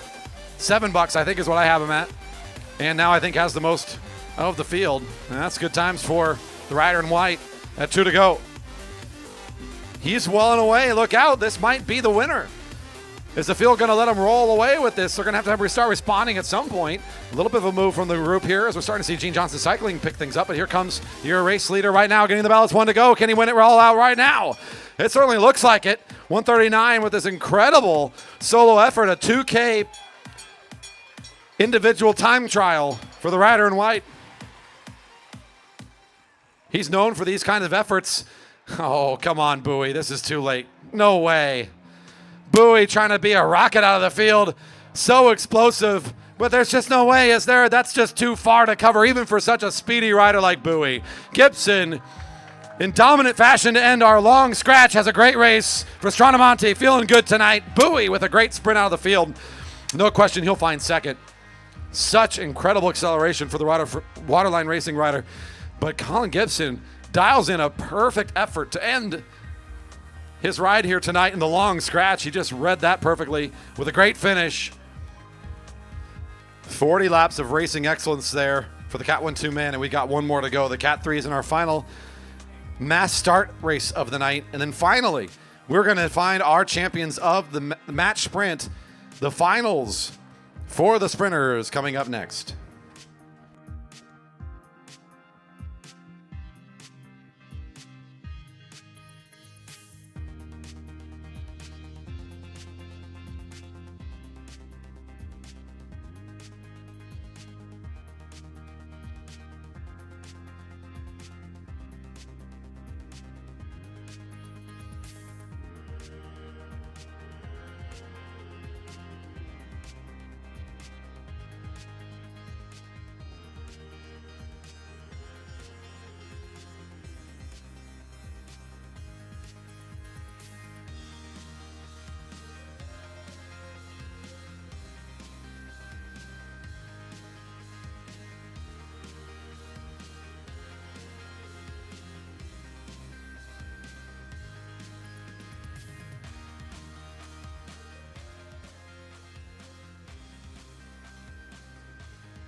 Another reminder for athletes, the podiums will happen after the conclusion of the finals for our sprinters tonight. Again, after the sprinting round has concluded for the finals, we will be doing lots of podiums to congratulate our athletes, so stick around for that, please. Just finishing scoring up that big group here that just got done. Lots of riders to count and finalize before we bring our next group up. At the rail right now, Cat 3 men. 30 laps on the cards. There's the whistle for the neutral. $1 to the leader each time around. 10 at the end for the winner, plus, of course, the win of a scratch race. No big deal. After this, sprinting to wrap up, figure out who our champions are in our invitational sprint. And that'll be the conclusion of our Friday night.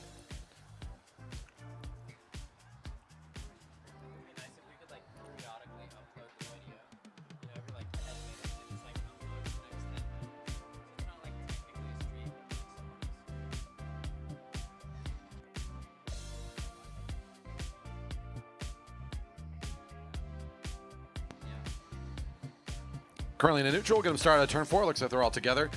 Our smaller field here tonight for the Cat 3s. Still had some good racing here tonight, and they've got one more chance to settle the score with 30 laps on the cards. And off and away, first rider across the line next time picks up $1, and every lap after that until the end, 30 to go. Merrick Gallagher does the honors here on the opening lap.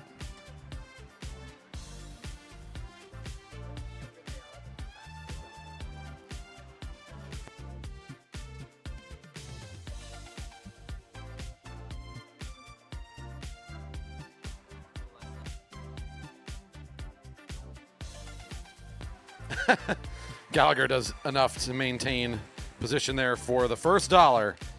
He wants to make sure his name's called first. Thank you very much.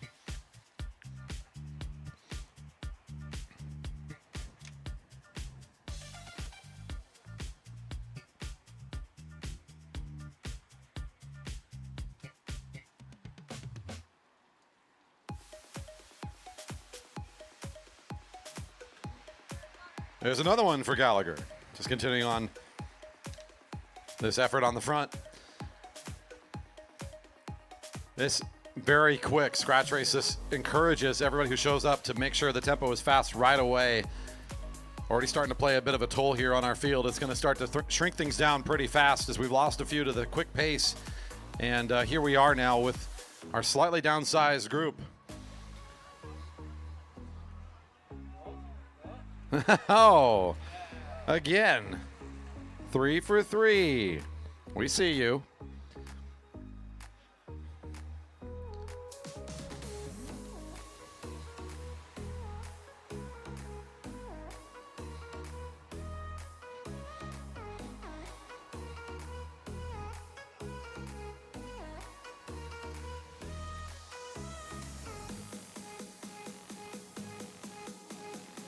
Colin Stotts for Found Cycling Guild finds his first $1, number 316. Snoblin on his wheel, trying to hold on to this solo effort from Colin. Good speed from another one of our younger competitors. Snoblin and Gallagher join in to make this a group of 3. Gallagher, no surprise, he wants to try to run at his. Timing's a little tough there because the rider on the front there, Stotts, pulls up and out of the way, kind of blocking the progress of Gallagher for a second, but not enough to keep him away from the $1 bill. Make it 4.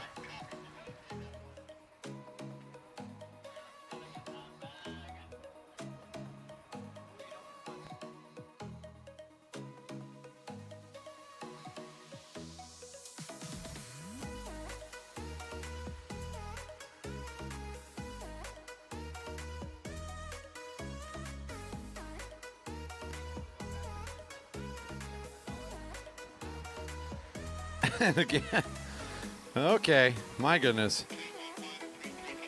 Gallagher up now to $5. He's made it to the next bill now.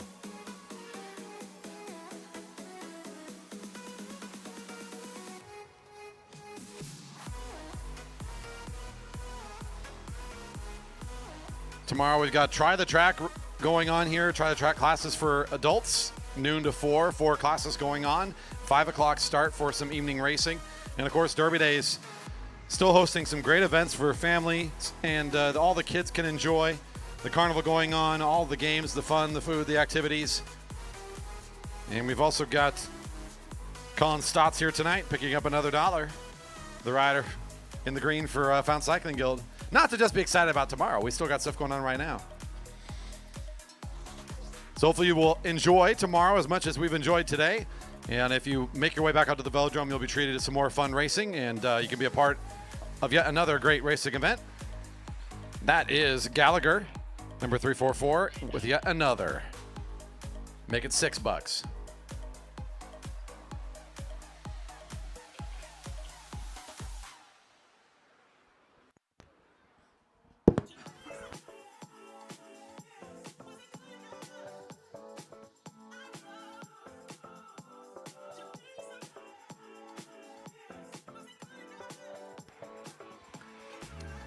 Snowby for the Airtech Racing Team gets $1.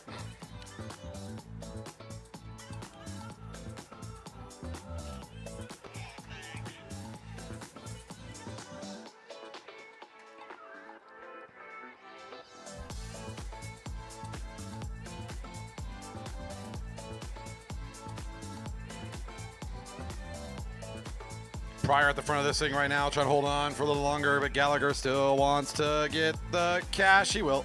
I think Pryor might have some choice words for Gallagher after this race is over. You know, I meant like, great job, kid, stuff like that. Oh yeah, get the heck out of my category, like that kind of stuff. Okay, that's good too. All appropriate. He's on the lead of the group again. An up-and-coming junior competitor showing great improvement in 2023. Looking forward to seeing more what this guy's got in 2024 and beyond, as he just puts in a nice solid effort here. Week in and week out. Bring it up to $8 for Gallagher. By far and away your leader in the cash right now.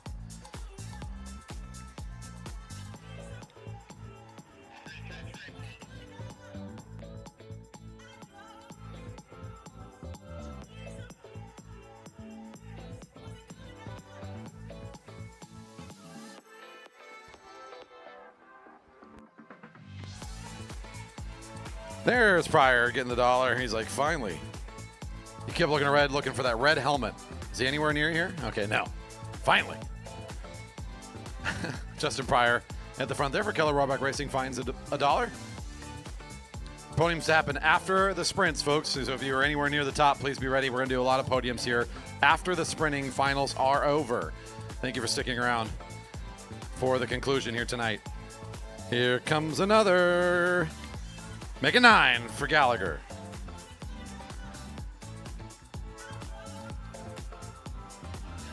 He's like the only like color coordinated red helmet, red bike that I can find in the field. So I wanted to do something like Red Rider or something like that, but that just comes off kind of weird. And that also would lock him in with that kind of nickname to never being able to color change. It just feels cruel.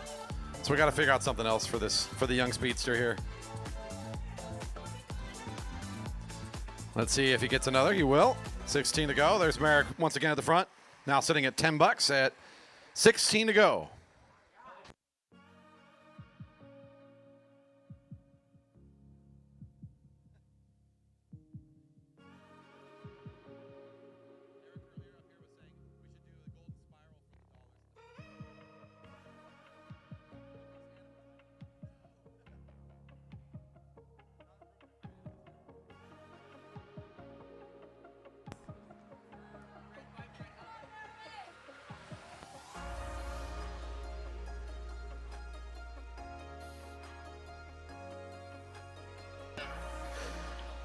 $347, Peter Snoblin picks up his second dollar.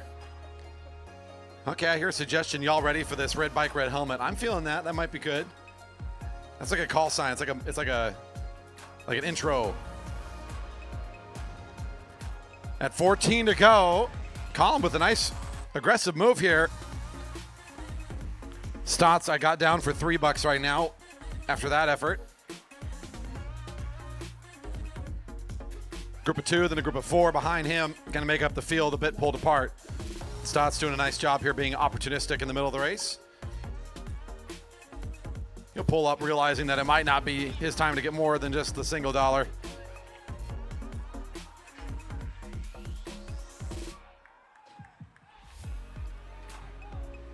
Sharing is caring. As this time, David Takahashi finds it. Another rider to pick up their first dollar.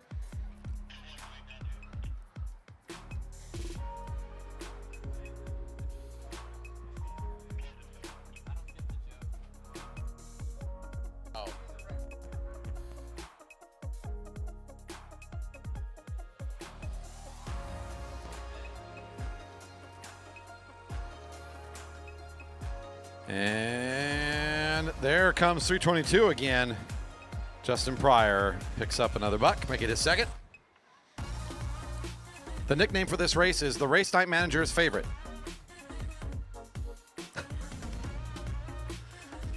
If Eric wins an auction, he's going to make every race this one for some night. All 3 races, $1 a laps.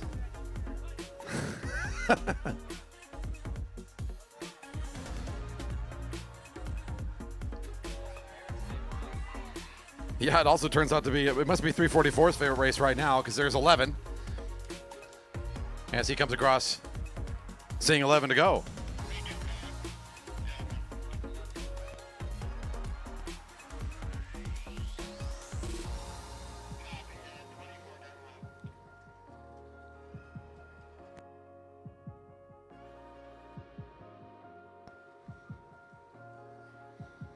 Having to work again here for the dollar. 2 up for this one. Gallagher's got enough. Losing some ground, he gained it back quickly. That makes it 12 for the junior.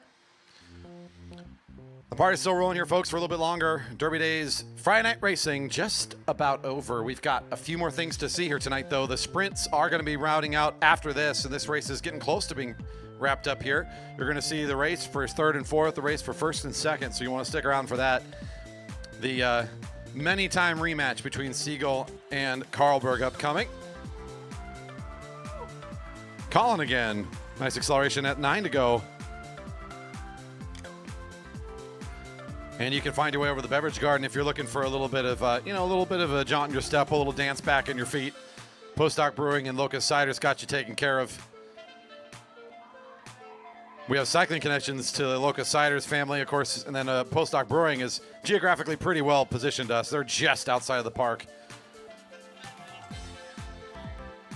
Seeing 8 to go, Stotts finds his $5th. Your field of 6 chasing him down at the moment, allowing him a little bit of space. I'd say they're not really chasing. They're kind of allowing this to kind of just sit and stew at the moment. Stotts continuing to play this very nicely. A good opportunistic racer this young rider is. He tried to take a jump earlier, got too much response from the field, but this time he finds out they're okay letting him roll a bit. So good move here for Colin. He finds yet another $1, and he's sitting at 6 with 7 to go.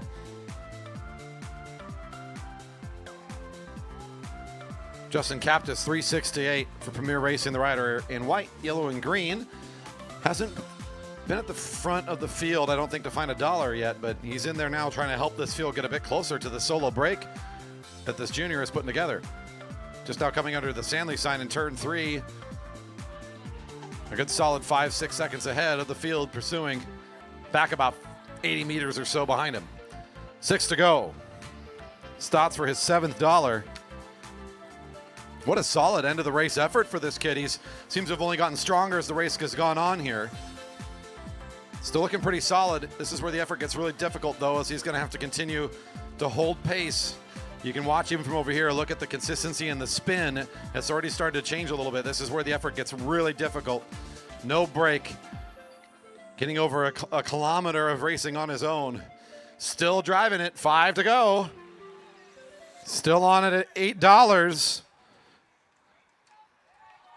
The field's starting to maybe think about going back and getting this guy. Here comes Justin Captis. Snoblin trying to pick up the pace a bit. Gallagher will follow on Snoblin's attack. I think he was waiting for Snoblin to make a move. Well thought out there. And Snoblin does indeed want to try to change this thing up again. That encourages most of the rest of the field to get up to pace. Stotts still in position to pick up the $1. It might just about wrap up here. Let's see what he does with it. 4 to go. Stotts gets another $1 richer, making $9 in the back pocket. A great effort for 316. Gallagher now driving the train for the 6 in pursuit.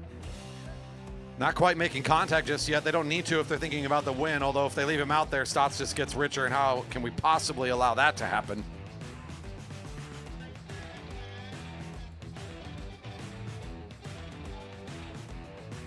There will be a 5, 6, 7 ride in the sprint, so we do have 3 rides upcoming. The 5, 6, 7 riders will be first right after this race is done.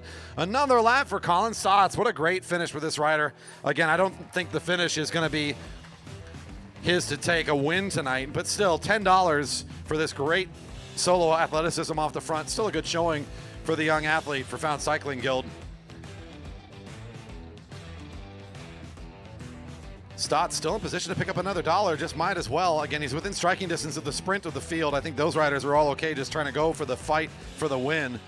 But what a great evening here for Stotts. Again, just showing off what good preparation and good hard work can do for you. He's got some great endurance here. An impressive effort. Takahashi sits up, and as soon as he gets out of the way, Gallagher tries to light this one up. Here comes his big jump. The bell isn't ringing yet, so he's just trying to take the lead well and ahead before the finish. And look how solid of an acceleration that is for Gallagher. What an impressive pickup of speed. And now he's just going to try and hold it for another 500 meters to finish this thing out. 1 to go. Another buck for Gallagher, make it 13, and it's 1 to go. The Jerry Baker Jr.'s rider, Merrick Gallagher, off the front. Tyrell Lacey trying to hold on to his acceleration, but man, that jump so good. And we saw some really good efforts from this rider just a week ago. Gallagher's got good legs for this kind of longer run at it. See if he can maintain. Lacey making a bit of a close here, but Gallagher looks like he has enough. He should be able to roll this thing in. Gallagher for the scratch race. Lacey coming across the line in second in a good finish here tonight in a very dominant fashion for the young rider on the Cat 3s. That will conclude racing for the Cat 3 riders. Next up, 5, 6, and 7 riders. Your second fun ride, come on up. On deck, the ride for third and fourth between McClintock and Young, followed by the ride for first and second between Siegel and Carlberg. 5, 6, 7 to the rail, please. Last chance to get over the beverage garden, get prime location for heckling the sprinters on their first lap.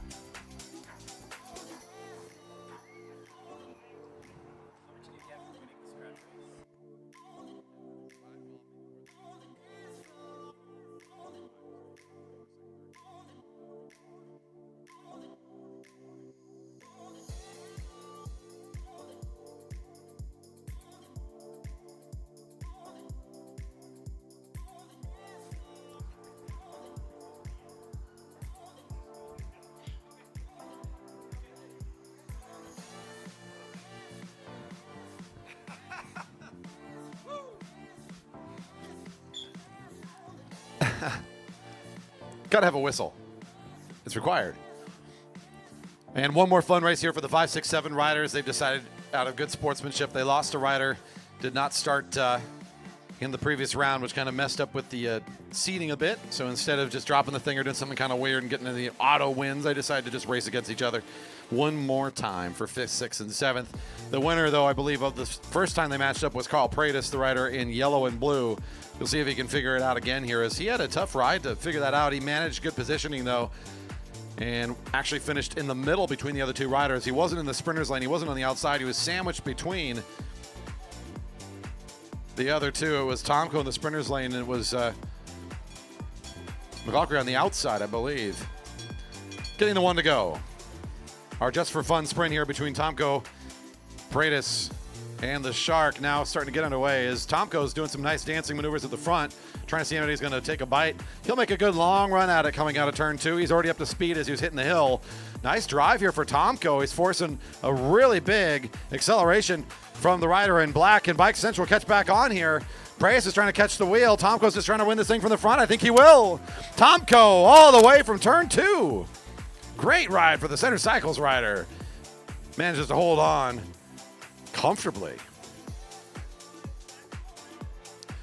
Now to the rail for third and fourth overall today. We're going to have Aaron Young for the shop lined up right behind Guy McClintock. Oh, in front of, pardon me, for the draw. They're just throwing me for a loop here as they come up. We got it. We got it.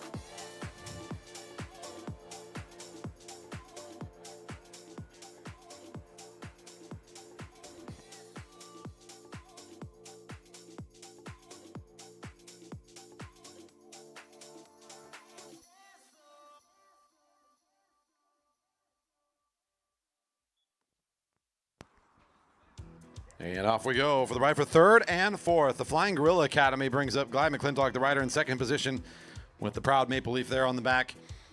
Taking on Aaron Young. Both out-of-towners for us here. We get the great privilege of seeing them once or twice every year for the last few years here. Top speed talent flying in for the Vision Grand Prix next week. Getting warmed up here on this weekend in front of the Derby Days crowd. And this is one ride for third and fourth place between these two speedsters as they sit side by side of the blue line, posturing aggressively, feeling each other out a bit here as they get used to one each other's presence. I don't remember the last time I've seen these two in a head-to-head match. It's been quite some time. McClintock continues to try to control the inside position with Young, now allowing him to take sort of a lead position. He'll fall into second wheel spot. The advantage usually falls to the second rider. In terms of the draft, it's McClintock's lead still right now. The rider in front, watching over the right shoulder, the only lane available to him, as they've both taken up the sprinter's lane currently coming on the home straight. Young doing a bit of moving up and down, keeping McClintock on his toes. Never too comfortable you want to be here, as Young wants to keep him guessing just a little bit. He doesn't have many lanes available to him, but the Atlanta talent, Mr. Young, still trying to do what he can with the track he's given. Young sitting in the second spot, still waiting, still playing patient. McClintock just trying to shorten this race down. The shorter it is, the better it is for him. Waiting down the back straight. This has become so short, it's now going to be at the 200-meter line. Nothing happened, and here comes Young now. It's under 200 meters. A good jump for Young. Is it going to be enough? McClintock's got the shorter lane. Young with good acceleration. I think he has enough. Can he hold on? Coming on the home straight for third place. Young and McClintock. Young has got it. Yes! Young will take that one. A nice ride down the back straight. That was a short sprint, man. That waited and waited so long until Young took the jump as they hit turn 3. Nice ride between those two speedsters. I can't wait to see more from them.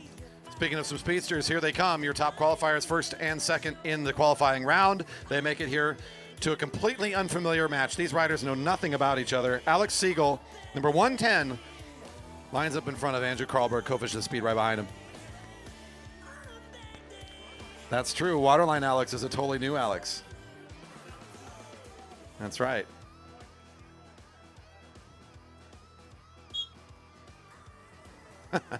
Off we go. This for first and second place tonight. The top honors today in our invitational sprint. Some of the fastest riders you will see in the country.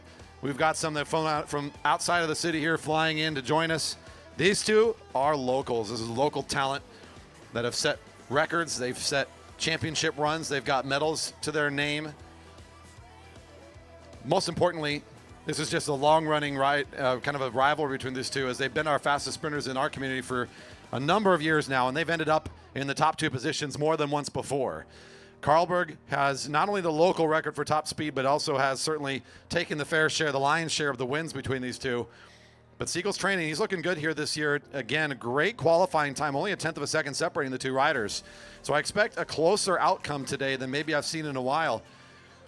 Only one chance to sort the final. Usually in a tournament of this sort, you'll see this next week when we're doing our finals in front of the live crowd. We will not do the qualifying rounds. We will only do the finals for the evening, and that is a best of 3 ride. So it's never just one ride in a traditional sprint tournament, but we didn't have the time to do that today, so we simplified it a little bit. But still, you get that awesome tension, all of that build up to the final moment here, and that's what we're all looking forward to. These riders are about to put out a lot of speed, and it's going to happen awfully fast. It's going to come from a very slow speed right now, although I wouldn't be surprised to see the rider in second wheel right now, Carlberg, maybe try to push the pace a little bit coming into the hill here. We'll see. Siegel playing it patiently. He's just playing guard dog right now, looking at the right shoulder. He knows if Carlberg turns left, he kind of has to go around him, and that's a tricky spot to be in. Both riders playing a little coy with each other. Carlberg takes a left fake turn. Siegel's taken up over the sprinter's lane. Oh, this is going to be interesting. Siegel able to get up to speed a little bit quicker. Siegel's got the front spot, but Carlberg has that fantastic second wheel position. They are so close in speed this year. Can Siegel find it this time? Carlberg has the longer run. Siegel, Carlberg, Siegel, Carlberg, Siegel. Ow! Oh! That is a camera finish if I've ever seen one today. I can't even call it. Oh, if I have to put money on it, it's maybe to the inside by an inch. That's so close. Carlberg takes it by the smallest of margins. Wow. That is not something you get to see very often. These two athletes down to the absolute smallest of margins. Let's make some noise. Carlberg and Siegel go 1-2, and how close could that have been? Holy moly. Woo! I'm impressed in every way. That was too much fun. Hey, folks, if you had a good time tonight, we hope you'll make your way back to the Velodrome. This has been Derby Days, special edition of Friday Night Racing. We are going to do some podiums. I'm going to get off mic for that whole procedure. We're going to let our infield team take care of that. If you're re-watching the video later, thanks for tuning in on YouTube and watching the coverage. We hope you've appreciated it. Leave that thumbs up, hit the subscribe button, hit the notification bell to know when all of our videos go live from all of our racing events. 1 week from today, Vision Grand Prix is coming back here to Redmond, Washington, the fastest racing on 2 wheels you'll see in the Pacific Northwest. You don't want to miss it. First session at noon on Friday the 21st, but the big show starts up again at 7. More racing on Saturday at 6. You will not want to miss any of the fun we've got coming up here next week. Thank you again for joining us. My big thank you to all the fans, of course, all the athletes for putting on an amazing show for us this evening, our volunteers, our sponsors, our officials, everybody behind the scenes, including my live stream team that's up here, all the folks running the show down there on the infield. Thank you very much for making tonight such a success. Folks, we look forward to having you again for more racing here at the Jerry Baker Memorial Velodrome.